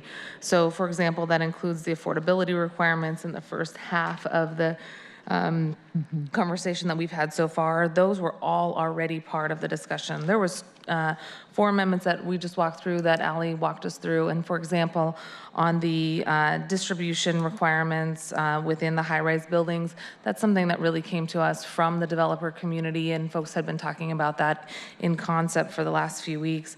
The data collection on labor equity goals is something that we've been discussing in concept as well. As you can see, this is a collection of ideas that we've been talking about publicly, but also wanted to make sure that we were building on past discussions that we've had. Again, for example, the type of information that we're seeking to gather from K-Site. We talked about that at last week's committee meeting. So these 2 are ones that really were published yesterday, but the rest of them, including the affordability requirements, which seems to be what folks were commenting on, those have been available for the last few weeks and actually were part of the original publication of the language as amended when introduced in this committee. So it's not accurate to say that those were shared yesterday, but specific to items 2 and 3, yes, in theory, those were shared yesterday according to our rules, but also were also part of the conversation in a broader sense with some stakeholders and are not specific to the issues that were raised during public testimony. Thank you. I will just also acknowledge for the record, I would have loved to do more on the labor standards component here. And I appreciate the data-driven approach that we've taken on every single piece of legislation, including this one. And I think that there is a desire for us to be very clear in our legislative intent. And my legislative intent here is to make sure that these public dollars that are being used as tax incentives, tax exemptions, are truly being used to incentivize the development of affordable housing and make sure that more folks are able to live in the city. I think that we've seen in many cases, many of the developers taking the opportunity to use MFTE under the statement that they're creating affordable housing on site because they're getting MFTE dollars. I think the questions that have been raised is that enough? Are we getting enough of a public benefit back from the MFTE dollars? And part of what I'd love to see is prevailing wage requirements included on site and tied into MFTE tax exemptions. And I understand that's something that has to be discussed at the state level. We've talked to our Office of Intergovernmental Relations folks and have put on the radar that this is clearly something that has come up multiple years in a row, but something that we want to be explicitly clear about. We have every 4 years an opportunity for us to really robustly look at the MFTE program. And while we can't take on this element, it appears at the city level. Could you talk a little bit more about the state requirements around prevailing wage and I guess the limitations that we may have here at the city? So some of the language in the annual reporting section talks about if there are changes at the state level to the MFTE program or labor standards, that again is something that OH will come and report on at the annual reporting period and can make recommendations at that annual reporting time about any changes that the council would want to consider. And frankly, we track those changes as well that are going on at the state. And so if we see things happening, we don't have to wait for OH to come into us and say, oh, the state's made this change and we want to, no, we can actually generate that desire to make a change as well on our own in case people are worried that, we are just waiting for the executive to deliver to us needed changes. We monitor what's going on at the state level. So if we see some changes that permit us to make some changes, we have the ability ourselves to analyze and decide, do we want to make some changes to mirror what happens at the state level? So just a quick question on that. What do we anticipate the changes to be based upon what we're hearing and what intergovernment relations is doing? I defer to conversations that our friends in the building and construction trades, laborers, 242, Northwest Carpenters have been involved in and have raised that in public testimony. I know that as a general principle, when we use public dollars, we want those to be going to good living wage jobs and promoting prevailing wage. Working with our union partners, we've seen the ability for public dollars to go into good public works programs. And I think that if you consider the fact that this tax exemption is in essence not allowing a certain revenue stream back to the city, the question is, what does the city get for it? And if we're able to train folks in good living wage jobs with high labor standards and making sure that those public dollars are truly being used as an incentive to build affordable housing and create good living wage jobs, then that's the right balance. I think that the desire would be to see prevailing wage applied to MFTE programs, and that would be the public policy change the state would be considering. And I know Office of Intergovernmental Relations is looking into to what that policy is, but our friends from the labor community have been advocating for that for a while. So I wouldn't be surprised if it came back next year. And I think what the language that you see in the amended version here anticipates is that if that policy change happens, we at City Council get an ample time to discuss how that would be applied to the city and take into consideration any changes at the state level, which we'd obviously have to do anyways, but it puts a nice marker on the books for the city to come back and say, now's the time for us to revisit how this affects us. But it's more prospective looking and assumes that there will be a conversation in the future that we should be prepared to have as well. Great. And I really want to appreciate the fact that our labor partners have been working with us, but also with the business community, because we know that if they're getting fair wages, they can stay here in the city with us. And also, I just so respect their ability in terms of how they are working on a first-class job to take care of these. I think the units are maybe difficult to build in a financially reasonable way. At least I hear that, you know, they're $330,000 a piece, and I just really want to acknowledge that having people who want to be on those jobs, I think it's really important. So thank you for that. Can I just ask one question? Now, my understanding, and if I'm just completely off, feel free to jump in here, but my understanding is on the MFTE program that the city doesn't lose money on that. It's just the tax is redistributed. Actually, that's not the case. Okay. Typically, I think it's about is it about a 50-40? Has it been historically a 50-40 split? So there is a portion, depending on when the assessor goes out and identifies a project as eligible for the program, that the tax that would be collected is either essentially foregone. In other words, it isn't paid on that project, and it can be a whole project amount or it can be partial project until the expiration of the property tax at 12 years.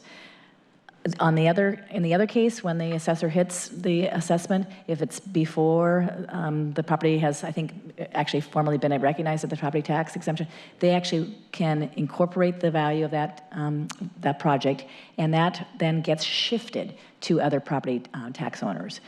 So it is a mix of rent that is actually foregone. We do not see it for a 12-year period, and then actually amount of tax that gets shifted to other property tax owners. And it really has to do with the assessor and the way that they go out and when they assess properties that are participating in the property. We don't have control over it. They actually don't. We've had lots of conversations with them over the years about, is there a way for us to, and there's not. There is just a timing that they do in terms of how they go out and do their assessment and identification of projects that we can't manipulate in any way. And I think historically it's been about a 50-40 or 60-40, 50-50 split in terms of what's been foregone and what's been able to be shifted to other property owners. Thank you. Thank you for that clarification. Are there any more framing comments? And Aaron, if you have anything, you're also welcome to chime in. Any other framing comments on these issues before we go into final questions? There were actually two more. I'm so amendments sorry. That's I okay. keep cutting Actually, you just off. really only one that's most important, I think, to talk about, and that's the high-rise one. Yeah, there's one amendment that you actually summarized in general, but I hadn't actually spoke to, which is related to the MFT unit distribution requirements for high-rise construction.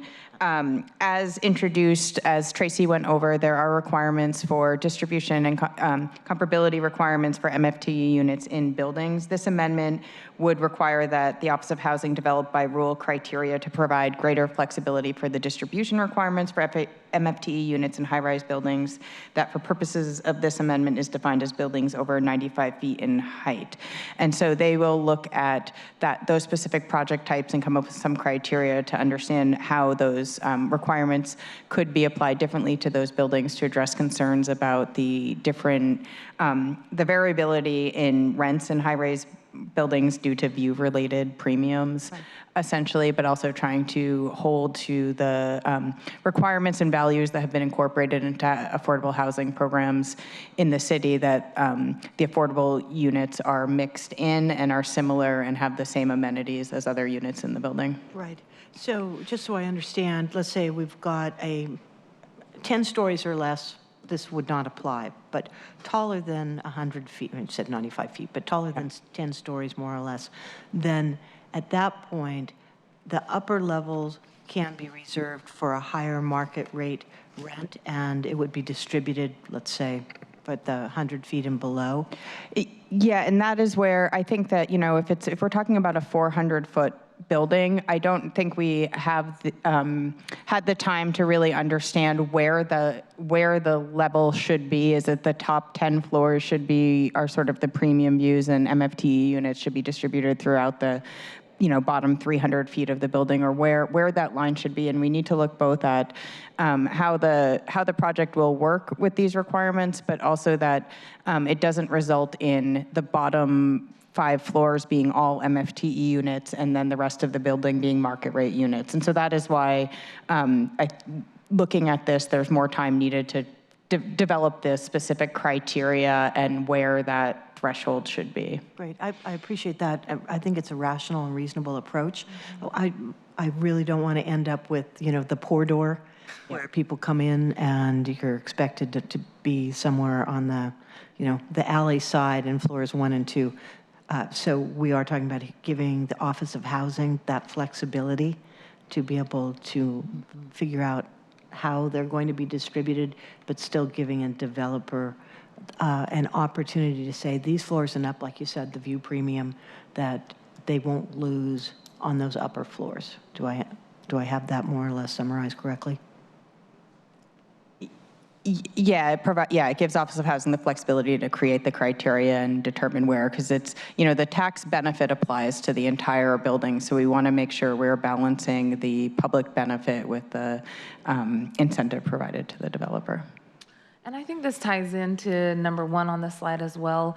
As we have incorporated additional changes into the data that will be reported from Office of Housing back to us, one of the things that's really critical that you'll see in the amendments we've made is an equity element. We want to know, for example, the demographic data of the residents that we're serving with the MFTE program, the MFT units, and where those units are at, who we're serving, and making sure that there's truly a racial equity element to the program, as well as, I think, economic justice analysis as well. So we'll get additional data back, and part of what I'd love to work with Office of Housing on is how we are infusing what we'll hear from in a second, our racial justice commitments into the public policies that will be forthcoming. So RSJI will be presenting here in a few minutes, but we also know that it's important to apply that RSJI lens to this policy specifically, but to all policies at Office of Housing. So it'll be something that I'll be looking forward to including in the report back as well. How are we doing with implementing this specific policy?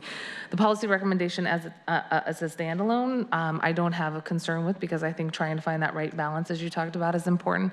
And I have the confidence that the Office of Housing will be working with key stakeholders to make sure that we have an equitable policy to be applied for this specific amendment. So I was happy to include it, and also know that there's additional work to be done, as Ali mentioned, and look forward to getting the update on what the exact language of the public policy will be. Great. Erin, you did a wonderful little one-pager, and I want to say thank you for that. And I just want to ask if these numbers are correct, because what I had heard, and just yesterday, so in the last 24 hours, that some are concerned about the impact on the dollar amounts that they would lose if we raised or lowered the threshold. And I'm looking at these numbers, and I'm seeing a difference of $1 between 2018 and 2019, that currently in a studio at 65% AMI, 2018 data, average rent is $1,141. So it's 1141. And then as proposed, if we reduced it to 60% AMI using the 2019 data, it's 1140, a delta of $1. So can you talk about that? Because I mean, if that's accurate, I don't see where the concern lies with the emails that I received last night. Exactly. And I think that's an excellent question. And Erin, who's lead in our office on housing and development issues, has been highlighting that for me too.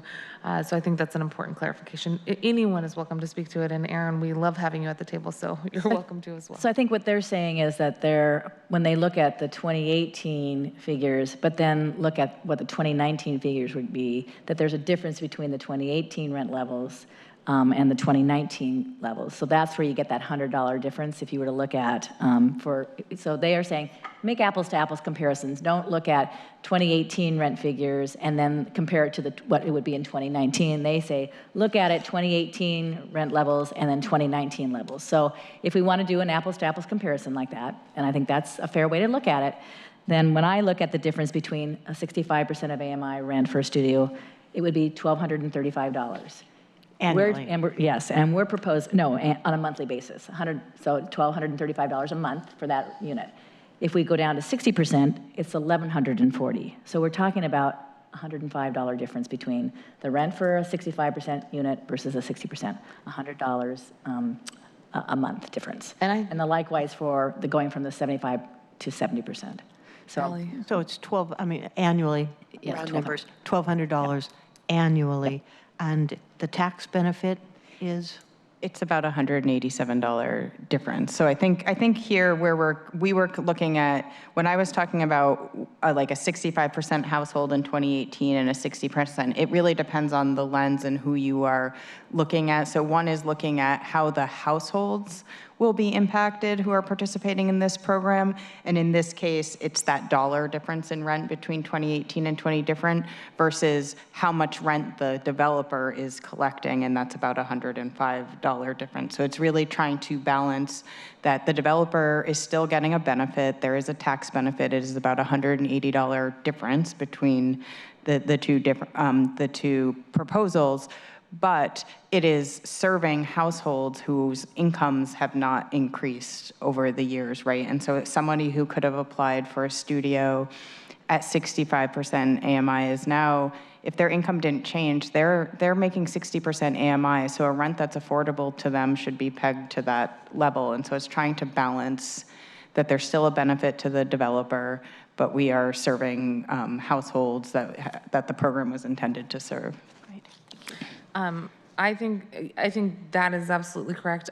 If we want to just underscore the numbers that you pointed at to identify where that math came from, I still think it's an apples to apples comparison.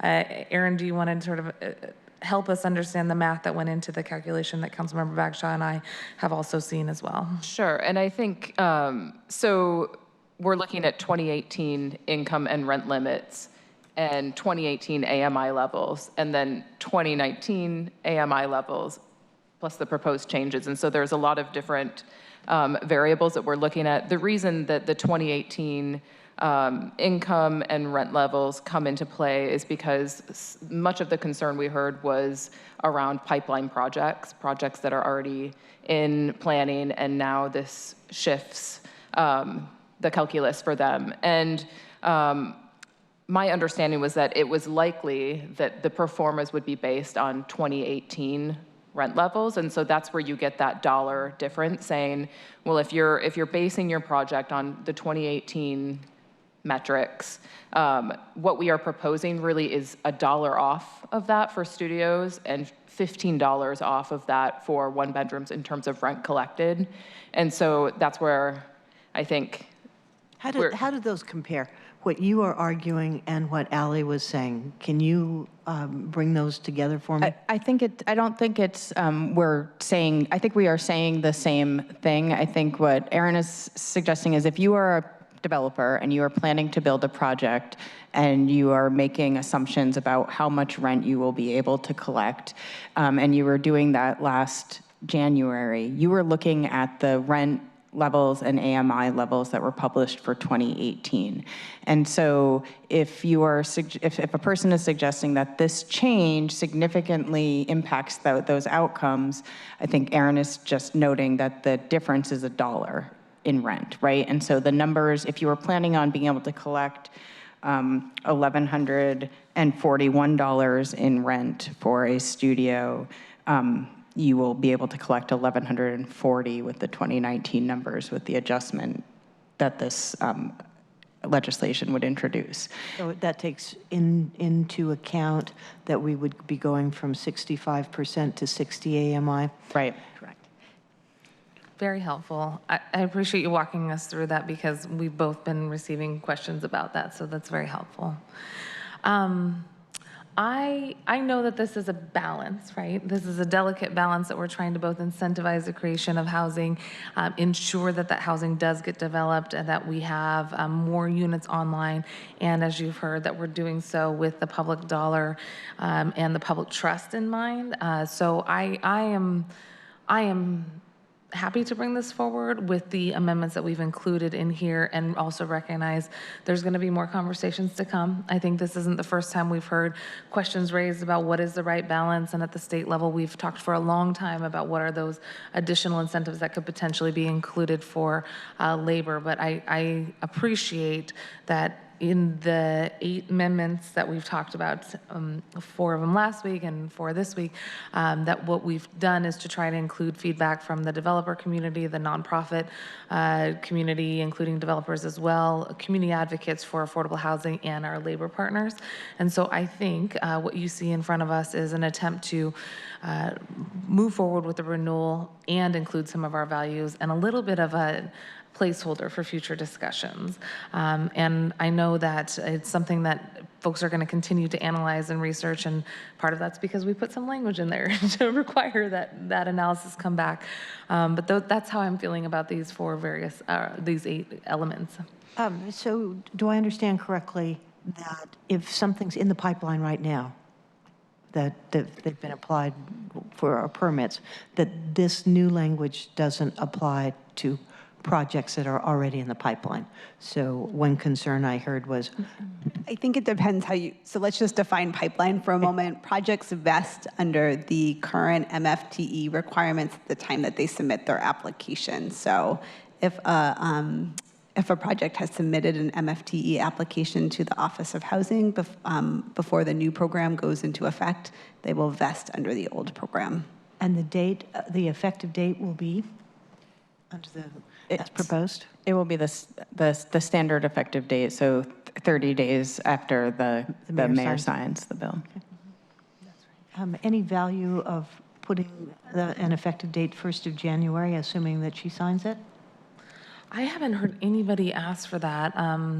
I would be concerned that folks may, try to see that date and expedite projects that really, as we're saying, really are not going to make a significant impact on both the incentive for the developer or the affordability elements dramatically. So if we were making more robust changes as I had considered and wanted to give folks some time to consider what that looks like in terms of their application or not, I might be more interested in that, but I haven't heard any feedback from folks, and frankly, the data that we've seen, I think, and the levers that we're talking about playing with have a relatively small impact on the program.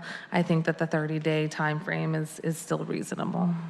So I also, and again, Erin, thank you for this. I just would like to highlight things that you've heard and have already included in your legislation. So if I miss anything, let me know. But I'm always concerned when people say, well, we didn't know about this, or we didn't have time. And if you've had 3 committee meetings on this, so we've already talked about, and a modification to the affordability level for the CEDU-only building, I've heard that that's something that incorporated comments from our friends in the building community. Also hearing about these annual reporting requirements, which gives us the ability to look at the value and whether or not the program's working. We can change it midstream, which I think is really important, that we don't have a 5-year window that we're stuck under. I'm also hearing that the MFTE unit distribution requirements for high-rise buildings was something that some of our builder friends said was important to them, allowed them to get higher rents for the higher floors to offset some of the lower rents that they would receive, and that we feel that that's an appropriate thing to look at through rulemaking. And then some of the technical and clarifying amendments. Is there anything else that we need to hear about that? I think that there are some things that were incorporated into the bill as proposed by the executive that responded to concerns from the development community. One of them, I think, is the timing of the application, for example. So I think there are a number of things that, again, as Councilmember Mosqueda said, trying to balance the various interests. So what's your plan I moving would forward? love to consider a motion on this if it pleases the committee. Given the robust conversations we've had with stakeholders, the third time in committee, I would love to entertain a motion to get this thing out of here. And so when do you think full council will look at that? The We next will, meeting, or? we will be planning to bring it forward to the full council on the 23rd, which has been the date that we have also told all of the stakeholders as well. If it was to move out of this committee, the desire would be to bring the amended bill to full council on Monday. So is that when the mayor is giving her budget speech to us? Morning, I think, of the 23rd. The morning of the 23rd. So I think the mayor's speech is at 11 a.m., if I remember correctly, and then this wouldn't come until 2 p.m. that day. So there's not a conflict with that? Yeah. And I will also commit that I am still hoping that we can move it out of committee today. If there's major questions that come up, I'm happy to work with you. And I know Aaron's been deep in the weeds on this, as well as you can tell our central staff and OH, to answer any of the questions that have come forward. I do feel like this conversation's been very helpful again for the third time, but we are by all means very interested in building affordable housing, making sure that there's high labor standards, and creating density in this city. So I don't think there's a disconnect in terms of goals. And I do think that for our friends that we've been working with across the stakeholder spectrum, we've asked folks to keep an open mind, because there are elements in here that we have included from all sides, and also recognizing we're going to have a lot of time to come back twice a year, if not more, to think about possible changes that we would like to see.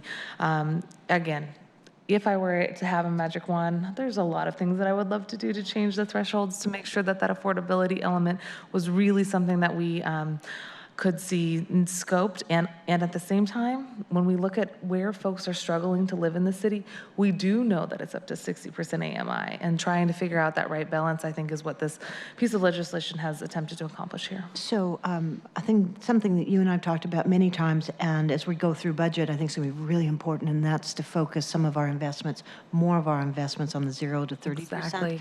That in order for people to get housed, that's an area that we're going to really need to focus on more than we have in the past. Right. I think one request I would have, and I will support moving this out today, if we could hold it until the 30th. Okay. And that would just give me another week to talk with people. And I don't imagine that those who are unhappy are going to be happy, or those that are already happy are going to be too concerned about that. But it would give us just a little bit more time to address that. Okay. So just process-wise, when we move this out of committee, we bring it to full council. If I say the 23rd, we can always move it to the 30th. Is that correct? Yes, even up to the time that you have it in front of you at full council next Monday. Because what I'd love to do is sort of keep the window open. We haven't been receiving a ton of pushback on the timing per se, given that this has been something that we have initially briefed folks on August 1st on. I think that the policy questions that have been put together are pretty narrow. So I would like to move it out with the goal of having that discussion on the 23rd. And then, as I saw Council President Harold do the other day in his committee, stay open to the conversation around moving the date if needed, because if we do get some questions that we can't answer by Monday, I'm happy as always. Fair. Okay. Okay, good. And, for the folks who've been writing us, and from folks from labor who wanted more language, folks from the developer community who are still asking questions about the threshold, we continue to try to respond to those in real time immediately. So do send your questions to us. We'll be happy to answer those, but I do appreciate the analysis, the data-driven analysis that has helped to inform these thresholds that we have put together.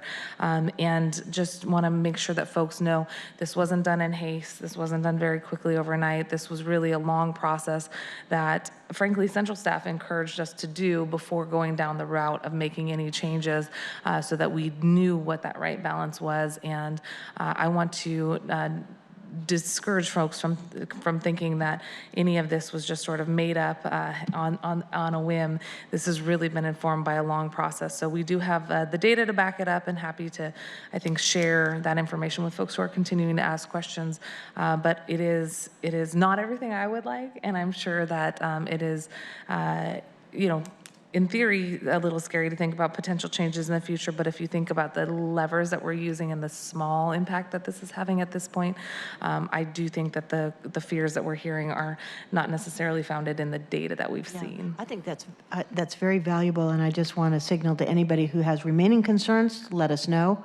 I also would love to have the concerns based in the facts that you've put forward and not hyperbole or based out of a fear that there's change, it's not going to be good.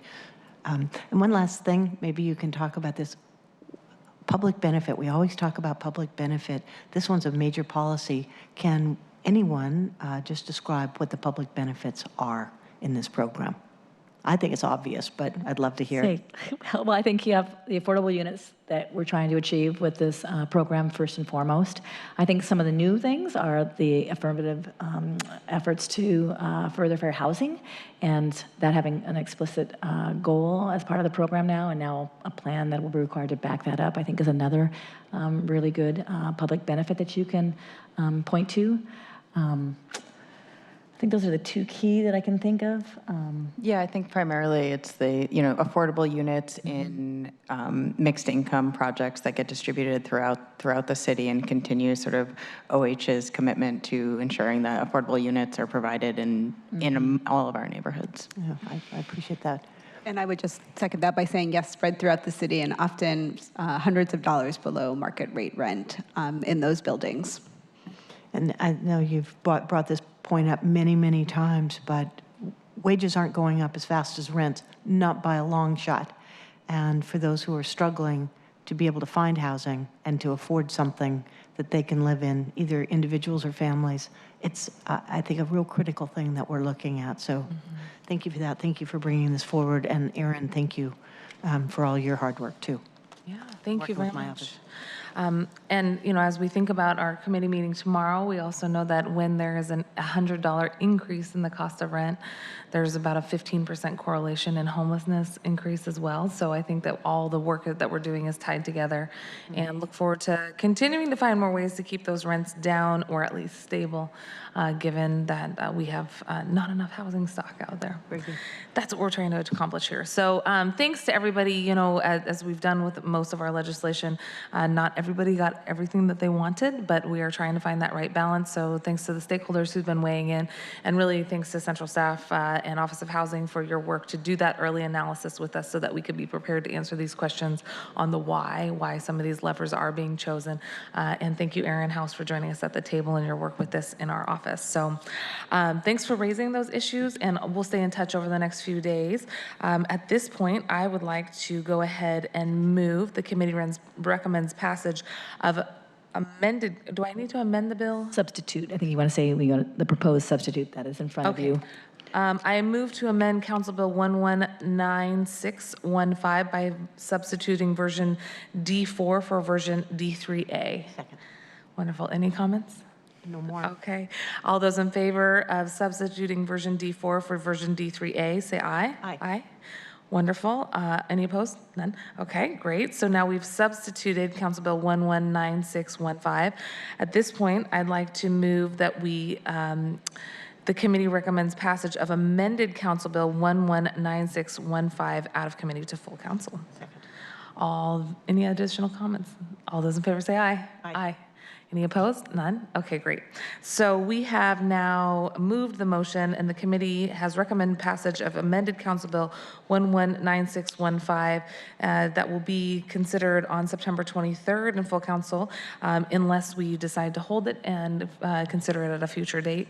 Appreciate the conversation, and if we are able to move on Monday, I think that would be great for us to be able to get this off our plate before we head into budget, and I really appreciate all of the work that you have done on this to help raise these questions and make sure that it's truly workable. Yes. Thank you all. Thank you. Thank you, friends, for continuing to stay with us and for your public testimony today. Thanks for joining us for that item. Let's move into our fourth item of business, which is the Race and Social Justice Initiative presentation from our friends from the Office of Housing. And Faride, if you could read that into the record. Look who it is, the recently confirmed Emily Alvarado in our committee. Welcome, thank you for joining us in your new official capacity, which is a committee-approved Director of Office of Housing. Very nice. Yes. Agenda item number 4, Office of Housing, Race and Social Justice Initiative presentation for briefing and discussion. Welcome. Why don't you guys go ahead and introduce yourselves, and then we'll get started. And I think we have a presentation as well. Hello, I'm Stephanie Velasco in the Office of Housing. Charles Mason from the Office of Housing. My name is Soko Don, Office of Housing. Emily Alvarado, Office of Housing. Excellent. Well, welcome. We have a presentation from you, and we know that the folks within the Office of Housing from your Race and Social Justice Change team have been very busy working on this, so we're really excited to have you. Why don't you go ahead and walk us through some of the elements that you've been considering, and I think the committee confirmed director outlined very nicely in her opening comments the true essence of what you do. Housing is a race and social justice tool. It is a stabilizer, it is an equalizer, and without applying a race and social justice analysis to the work that you do every day, we would not be undoing historic wrongs, righting the past public policies that were rooted in racism, redlining, and segregationist principles. And so everything that the Office of Housing does, in my opinion, is a policy opportunity for us to right those historic wrongs, and really look forward to hearing from the Change team on how you're applying race and social justice initiative to your everyday work. So just to open us up, we're really excited to present our 2019 RSJI annual report to Council. As I did mention earlier, one of my priorities as director would be to focus on our effort to advance racial equity. But my absolute privilege is that I'm not going at that alone at all. We have a deeply committed Change team in the Office of Housing who really leads such tremendous work. And so I get the privilege to just completely turn it over to them to share the RSJI work underway at the Office of Housing. So I'm just going to hand a couple of these. These are hot off the press, our RSJI newsletter. We'll refer to those a little bit later in the presentation. But thank you, council members, for having us here to speak this morning. Just to give you a brief overview of what our presentation is going to look like. First, we're going to talk a little bit about that demographic data that really does provide context for why leading with race is so important to the Office of Housing's work. Next, a little overview of the work that the Office of Housing's Change team has done over the past year. And then lastly, and really the meat of the presentation is we'll be talking about the office-wide policies and programmatic work that ties the city's overall, that ties into the city's overall race and social justice goals, particularly around anti-displacement. So, as Councilmember Mosqueda helped us open here, centering communities of color and leading in with race are really essential values to the Office of Housing's work. As you know, people of color, particularly Black African American folks, disproportionately experience severe housing cost burden. Which means that homeowners and renters of color are spending more than half of their incomes on housing at higher rates than white homeowners and renters. Not captured here just before we leave this slide is that Native and Indigenous folks also are experiencing severe housing cost burden at, again, disproportionately high rates. And so, given this demonstrated need for affordable housing, particularly amongst communities of color, we're looking here at the race and ethnicity demographics that the Office of Housing collects for city-funded affordable housing. So you can see there on the left are those demographics for OH-funded rental housing, and then on the right is actually the breakdown for the whole population of Seattle. And as you can see, people of color make up about 34% of Seattle's overall population, so that's a pie chart on the right, whereas people of color actually make up 59% of residents in OH-funded rental housing. Yep. And for our homeownership programs, that kind of trend keeps, where we're seeing 53% of low-income homeowners that are assisted through a home repair program were people of color, and also first-time homebuyers receiving purchase assistance, that was at 38% people of color. So the question here, does the pie chart on the left that includes the race and ethnicity of residents for Office of Housing funded affordable housing, did you say that includes home ownership housing efforts and rental housing? Yeah, so thank you for the question. The pie chart on the left is just for rental housing, actually. Okay. So if you can see there, you have to do a little bit of math, but 59%, so everything that's not blue there in that left-hand chart is showing renters of color in OH rental housing. And then for our home ownership programs, at least through the home repair program, that number is about 53%. For first-time home buyer assistance, that's 38% people of color. Okay, could you go back one slide real quick? So as we look at this, I think that that's an important pie chart that we just saw, but I also want to make sure that folks in the viewing audience and on Seattle Channel know when we talk about the need to build more affordable units and the work that Office of Housing does, as you can see from this chart, it is important for us to think about building more affordable rental units, but it's also, I think, an element of equity, both in terms of social justice equity and creating equity in our pocketbooks to create more home ownership opportunities. And you can see the gray bar chart here, right, shows the disparity that individuals from communities of color experience when it comes to home ownership. So the dual role that Office of Housing is playing on both rental unit creation and creating more affordable first-time home buyer options is really highlighted here. Is that a correct assessment of this slide? Yes, that's right. And we actually will be talking a little bit more about the home ownership work that we're doing later in the presentation. Okay, so, great. Yep, thank you for that. All right, so now that we've talked a little bit about who lives in OH-funded housing, we're looking here at the businesses that help our office do this work. So the table you can see reflects contractors that OH has worked with directly over the past year through purchasing, consulting, and our weatherization program. And you can see here that we're doing well as an office on our WIMBY goals. Two other points just to mention here is as Office of Housing investments are spurring employment opportunities through the projects that we fund, OH staff is also encouraging our housing partners, developers, and their contractors to increase their utilization of women and minority-owned businesses. So that's through our lending team that Charles is a part of, and then also the asset management staff is encouraging property managers to use WIMBY firms as they're doing their site inspection reports. So now I'm going to pass it off to Charles to talk about the Change Team's work this year. Great, thank you. So as Stephanie mentioned, the majority of this presentation, we kind of focus on the external work that our office is doing. Wanted to take a second to acknowledge some of the internal work that staff has been doing.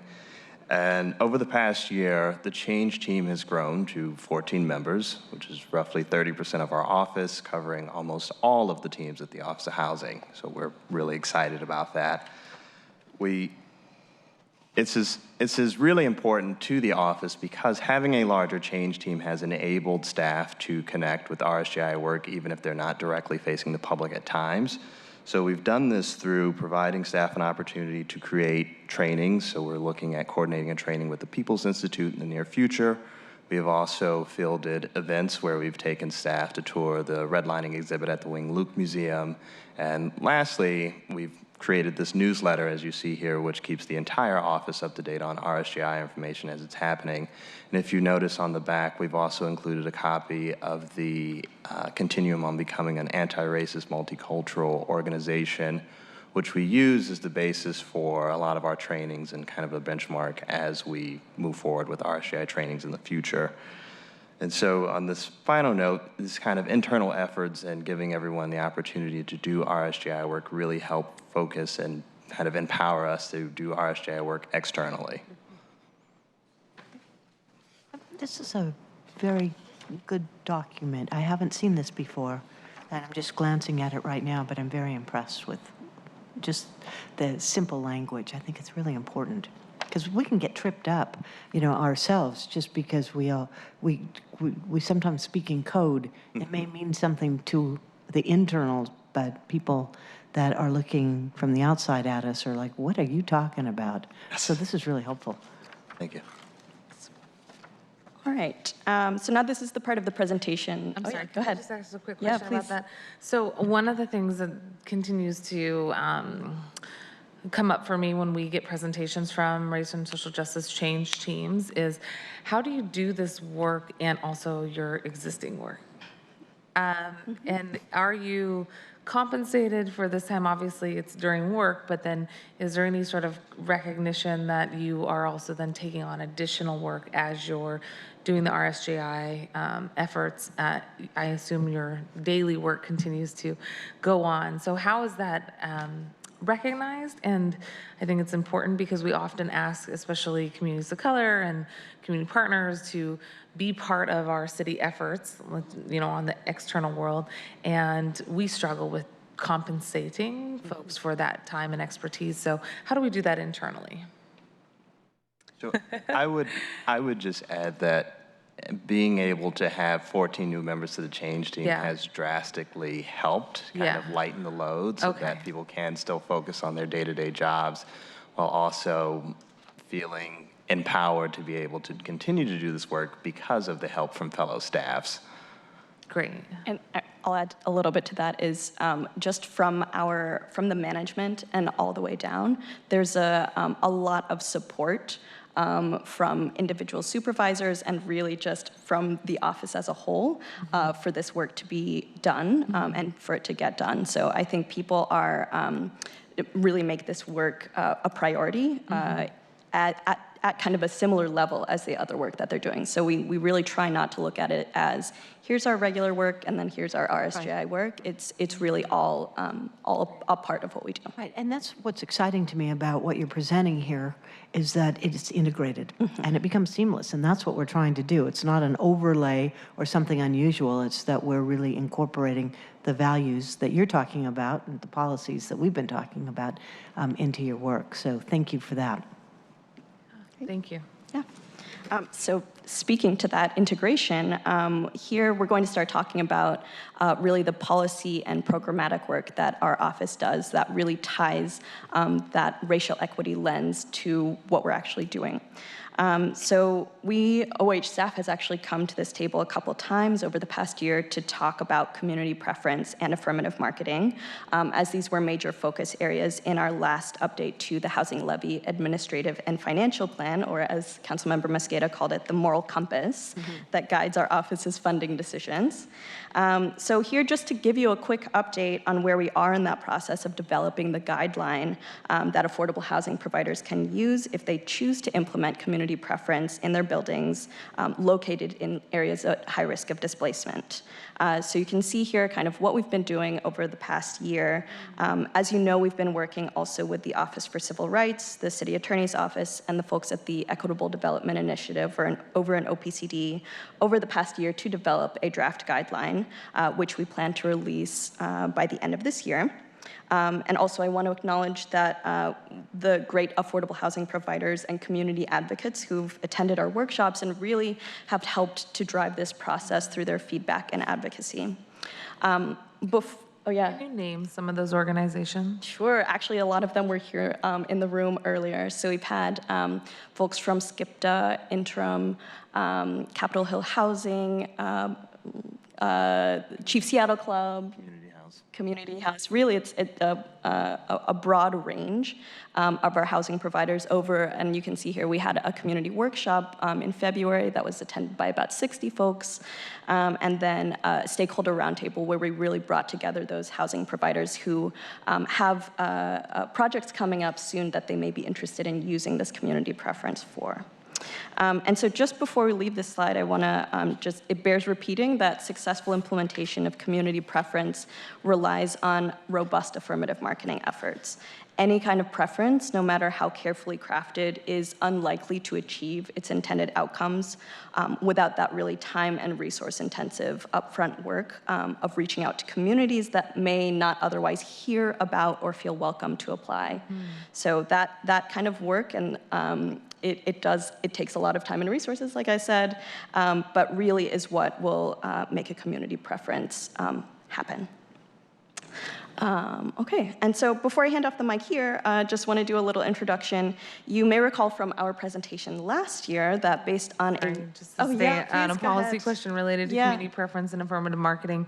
In your final presentation on the draft guideline, one thing I'd love to see in that is how we can ensure that the community that has the roots in the neighborhood, the organizations that have the trust in the community that's at risk of being displacement, are able to be in the driver's seat for spearheading affirmative marketing and community preference policies. So, for example, one of the things that I heard from LGBTQ allyship was specifically around how can organizations that are representative of the community that is at risk of being displaced have access to resources or policy decision, final decisions about what affirmative marketing and community preference should be versus, let's say, a well-intended developer, and even our well-intended nonprofit developers who may be providing an incredible asset to the community by helping to create affordable housing, but aren't necessarily the individuals from the community at risk of being displaced.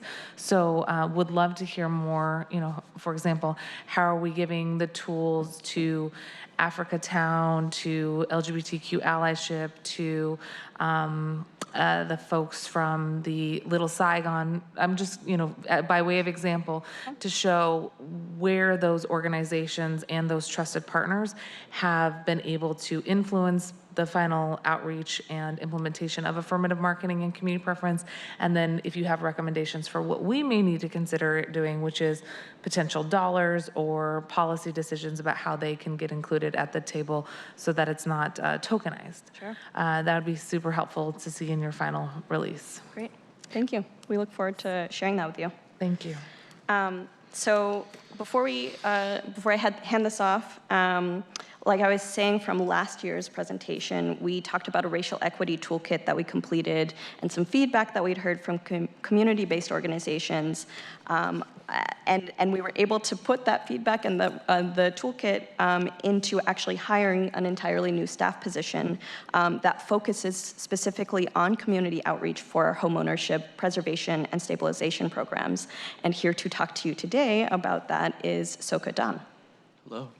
The Office of Housing's Homeownership Stabilization Programs helps income-qualified homeowners make critical repairs to their homes, increase energy efficiency, and avoid foreclosure so they can remain in a safe, efficient, and affordable home, ultimately to work against displacement.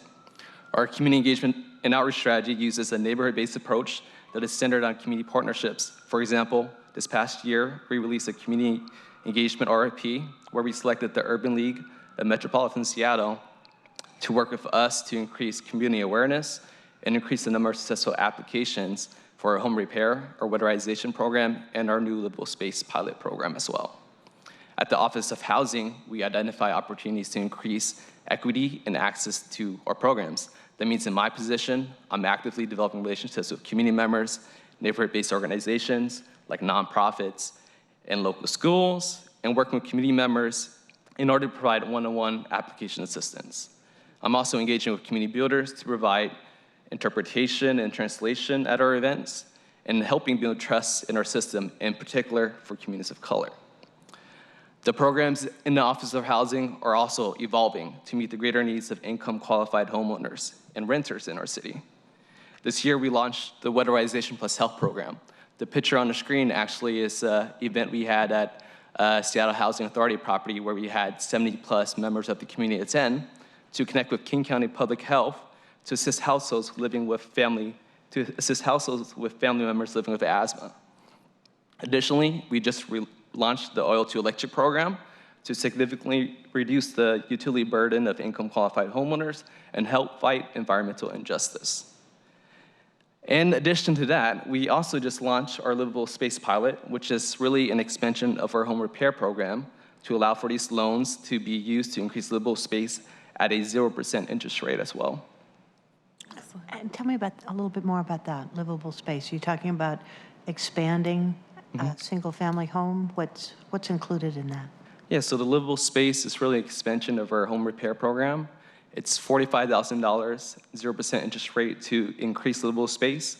So it would be for a completion of a livable space. An example would be an unfinished basement, completing that. In the Office of Housing, we would serve as the project managers for that project. As you may remember, that livable space pilot came out of some racial equity work around accessory dwelling units and recognizing that our former home repair program focused specifically on emergency health and safety repairs, but there were needs that low-income households had to make more space in their home available for more household members or other people, and this expanded to meet that need. And will it expand to detached accessory dwelling units as well? It does. Well done. Oh, it does not. It's attached. Not so well done. I looked back for the cheat sheet. So attached, so if it's a garage, if it's the basement, if it's something, that qualifies, but if somebody wants to do a detached, it doesn't. Correct. And can that be something we could look at again? Absolutely. We'll keep looking at that. That'd be great. I'm just going to piggyback on that because I think from a race and social justice perspective as well, we've been talking this morning about how do we best use those public dollars. And one of the things as it relates to ADUs and DADUs is whether or not the city finances the ability for somebody to build an accessory dwelling unit or a detached dwelling unit. What I've seen in Portland, for example, from their city council members that I've met with, is a private finance model that allows for individuals to have access to capital to build those important gentle infill options, but doesn't detract from the public dollars that are so limited in our city. And so one of the things that I would be interested in looking at in the future is how do we replicate what the city of Portland has done with their private finance model that doesn't get, by the way, that doesn't have anything to do with sort of the predatory nature that some private finance models can do, but is truly incentivizing people to build affordable housing options in their backyards through detached dwelling unit, attached dwelling units, but doesn't detract from the very few resources that we have to build some of the amazing examples that you've seen from the Office of Housing for Affordable Units. So that I think is another example of us trying to be smart with the public dollar and also look to other sources when possible to complement what we're trying to do at the city. So I just want to flag that for you because I think it's also tied into race and social justice. We don't want to take money from the very few programs that are really directed at the chart that we saw earlier, which is our lowest income communities of color, and figure out, in addition to that, how do we help get the supply up for these gentle infill options. Good, I like your term there. And I do want to recognize Portland's done some remarkable things, and I always feel like we're a step or two behind them. But they have worked with, I think it's their Fred Meyer Foundation that's provided money, and I'm not sure if it's matching or if they were just paying for the full pilot, but it encouraged people with your gentle infill idea to increase the number of people, whether it's their family member or whether it's somebody that is willing just to move into a new neighborhood. It just increases the supply in a way we need to do. One more tool. And then on the other side of the spectrum, we have organizations from Portland, like Community Partners, I believe is their name, that have looked at the kind of higher rise options for more affordable units. So we have great density options in our downtown core and, you know, some more density options in urban centers throughout the city. But as we think about how do we build the supply that we need, we can't possibly do it just with ADUs and DADUs and absolutely right. So small tool, right? Small tool. So let's learn from Portland on both sides of the spectrum. Good. Yeah. Sorry, guys, we really love to get into these details. Yeah.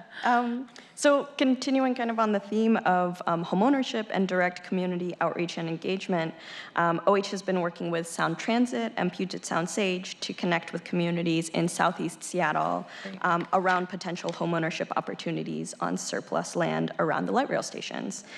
Really, we want to make sure that these developments end up being culturally relevant to the residents who are there. The second point here is just an update on Yakima and Othello Square, which are homeownership projects funded in 2017 and 2018. And as those developments are coming to fruition, here are a couple updates about them. These projects have expressed interest in using community preference, which really actually looks quite different for homeownership than it does for rental housing. In particular, there has to be an emphasis on ensuring that the pool of buyers are both qualified and ready to purchase a home. And so on that front, the Community Ownership Capacity Building Grant, for which Council provided funds last year, has helped support both of these projects, including the Yakima Home Buyer Club, which really focuses on home buyer readiness. Next slide.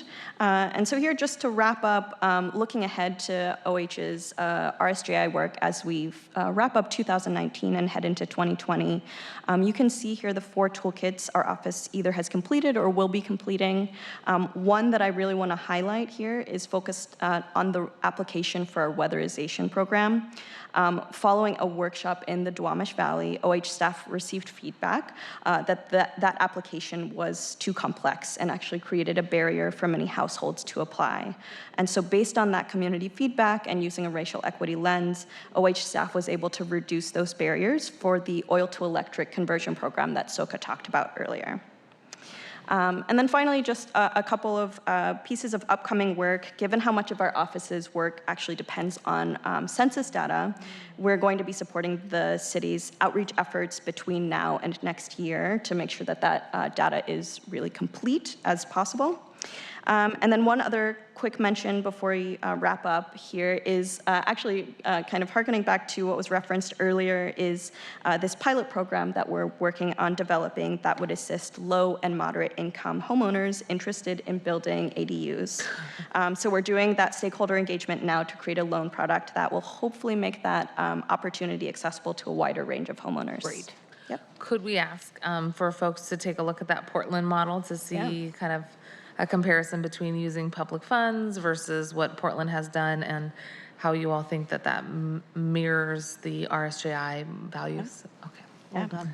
Yeah, thank you. The last thing I would suggest, thank you. Oh, sorry. No, that was it. Thank you. Thank you very much. Well, thank you. The last thing I would suggest is your comment about census really does tie back to the community preference and affirmative marketing policies. My understanding, again, from conversations with stakeholders is that we look at past census data to think about who we need to do outreach to for communities that have potentially already been displaced or at risk of displacement. And given the undercount of individuals from the LGBTQ community, Asian Pacific Islander, African American, Latino community, Alaska Native population, every single minority you can think of, including folks who are from the foster care system and more likely to end up homeless. I would love to see some recommendations for how the community preference and affirmative marketing policies don't rely on census data to determine who needs to come back to the neighborhood or be protected from displacement, given the disparity we already know exists within the census data that we have. We're going to try our best this next year to get our folks accurately counted, but we know that there are historic undercounts, and we have maps, as you know, that can show us where we have the highest risk of undercount. So with that in mind, sort of the institutionalized way in which the census has undercounted various at-risk communities of displacement, how do we use other tools and potential partners to affirmatively market new rental units and affordable housing options, and to think about ways in which are those community partners on the ground have better access to getting the message out to those at risk of displacement instead of just relying on census for community preference. Yeah, great. That's great. Thank you. I do have a question, but first of all, Stephanie, Carl, Soka, thank you so much for being here today. do you have some records of members in the Filipino community that would be interested in talking with us about a potential project in Pioneer Square? Because I want to make sure we've reached out to them and have involvement of people who want to be included. We've got names of folks that have been engaged over the last couple of years, some more or less interested in this project going forward, but I'd love to have some names of people who are really engaged in that particular community. And I'm talking, of course, about my favorite cannery building. We've made movement here in the last few days. So We would be happy to follow up with some suggestions and contacts for you. Excellent. And we're reaching out to Department of Neighborhoods as well. I'm asking the mayor's office because she was just opening up, I think, in the last day or two, the building down that's going to be the Filipino Community Center. Exciting about it. But I want to reach out, make sure that they're included and helping us identify what's culturally relevant in this building. Excellent. Good. Thank you. Well, I don't have any more questions. Okay. Do you have No. any more questions? Thank you so much. This has been really exciting, and I know it's long overdue, so thank you for all of your work on this. Please thank the 14 members of the Change team, and do keep in touch with us with your new leadership. We're excited to see what comes in 2020 and looking forward to working with you, but you all know how to reach out to us directly, and if there's things that you'd like to put on our radar, we are here to serve. So thanks to the RSJI team and for all the work that you do and for the outward-facing policies that you bring into the community. I think the RSJI principles are really evident in the policies that you put out on a daily basis. So thank you for the work that you do, and look forward to celebrating you all in 2020 when we can think about items on the horizon and new projects. Great, good for you. Thank you. Thank you. Good to see you as always. And as they're leaving, I just want to acknowledge this and what they've done is real. Yes. And I think this is, the gold standard we're looking for. And I want to acknowledge that Robert Nellums and his group, I thought were superior, as was FAS with Calvin Going. So I think the directors are taking it I think so, a too. whole nother layer and ratcheting up Yeah. what people are doing in their department. So anyway, thank you. Very meaningful. Thank you.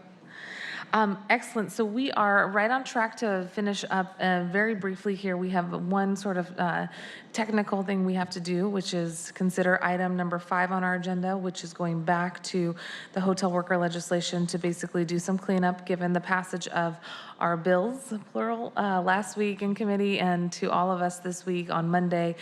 We do want to clean up the code so that the past legislation is no longer in the books, if that's an appropriate way to say it. And we are joined at the table by Dan Eater and Faride. If you could read into the record item number 5, that would be excellent. Agenda item really number nice. 5, Council Bill. Agenda item number 5, Council Bill 119654, an ordinance relating to hotel employees' health and safety for briefing and discussion and possible vote.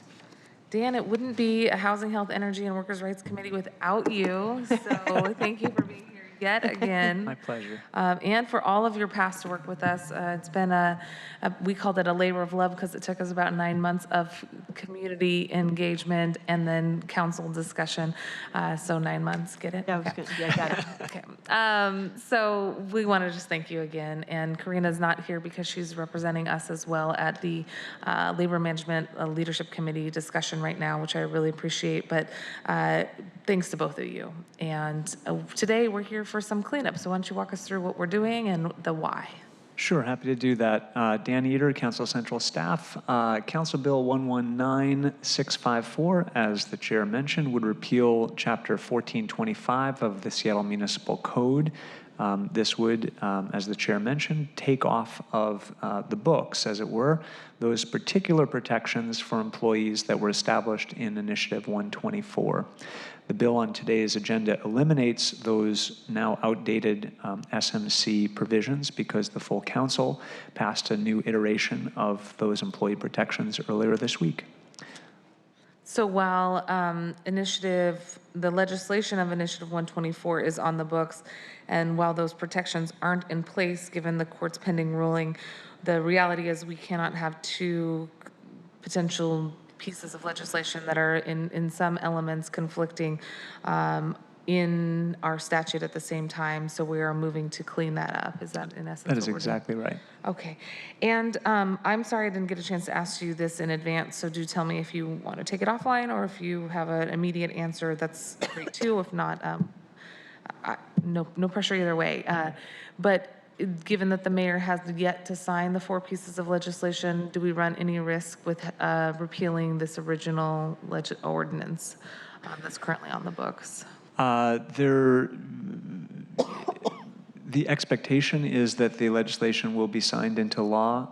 The mayor issued a press release commending the council's action. Council's action was unanimous. I guess there is theoretically a risk that there could be a change from the indicated and anticipated course of actions to sign those bills into law. That is a fairly minimal risk in my humble estimation.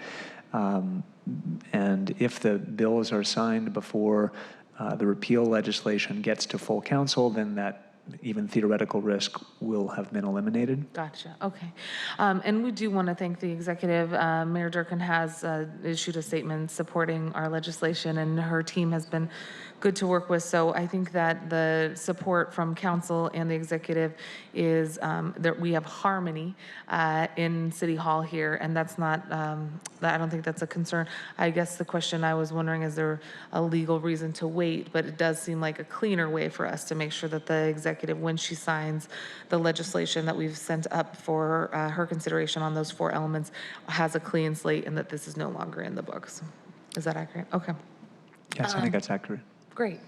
And lastly, we also know that many elements of the legislation that we passed last week and then final confirmation on Monday, we have pushed out the implementation date per some of the suggestion from the industry. So we do have, I think it's a July 2020 implementation date anyways. Whether or not we did this week or next week wouldn't in theory matter for our new legislation, given the new deadline for implementation for many of those elements. So I feel comfortable with doing this if you do as well. Good. And you're an attorney, so I'm excited about this.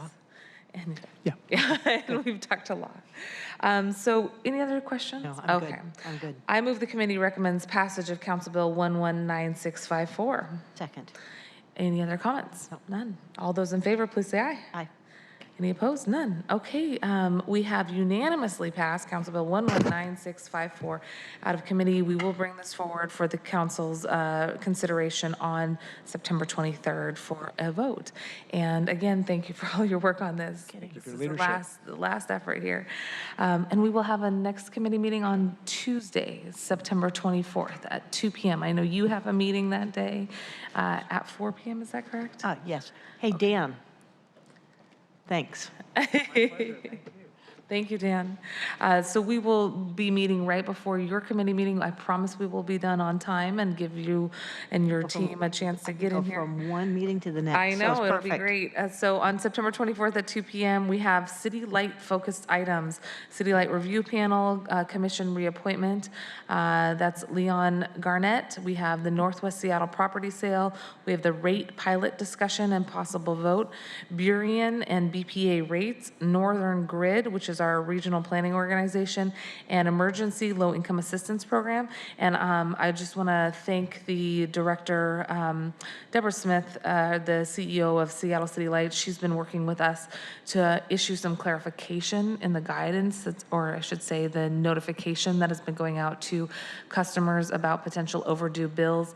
We've received a lot of calls and concerns about threats of shutoff, and we want to work to make sure that folks understand all of their rights and the avenues for repayment, and that folks know that they have an opportunity to take any of those avenues and that shutoff is not going to happen. This is a public utility. We want to lift up the public options that we have included as a city-owned utility to make sure that we're really thinking about the equity elements and how we communicate with folks. So their office has been great to work with us on how we change some of that narrative, and I'd love for us to add that to the agenda, just a brief update from them on how they're doing with changing some of those policies so that we're responsive to some of the concerns that have come in around the type of communication they've received. It matters, that type of communication, so we don't cause fear. Yeah, right. No kidding. I mean, people have enough difficulties than getting something unclear from the city. Yes. That is putting them on the red alert. So And if and you- I want to acknowledge the work you're doing here. And also Deborah Smith, hello. People in Seattle City Light have been really grateful that people are actually listening to this and helping us. So Yeah. many thanks. And thanks to all the folks that have reached out to us with some of their stories. And we know that's the tip of the iceberg, so we want to be responsive. So that'll be our City Light meeting, and that'll be the last meeting of the year. And thank you, Councilmember Bagshaw, for everything here today. Thank you, Faride. We'll go ahead and adjourn, and we'll see you all on Tuesday at 2 p.m., September 24th. Very good. Thank you for your robust discussion today. Absolutely.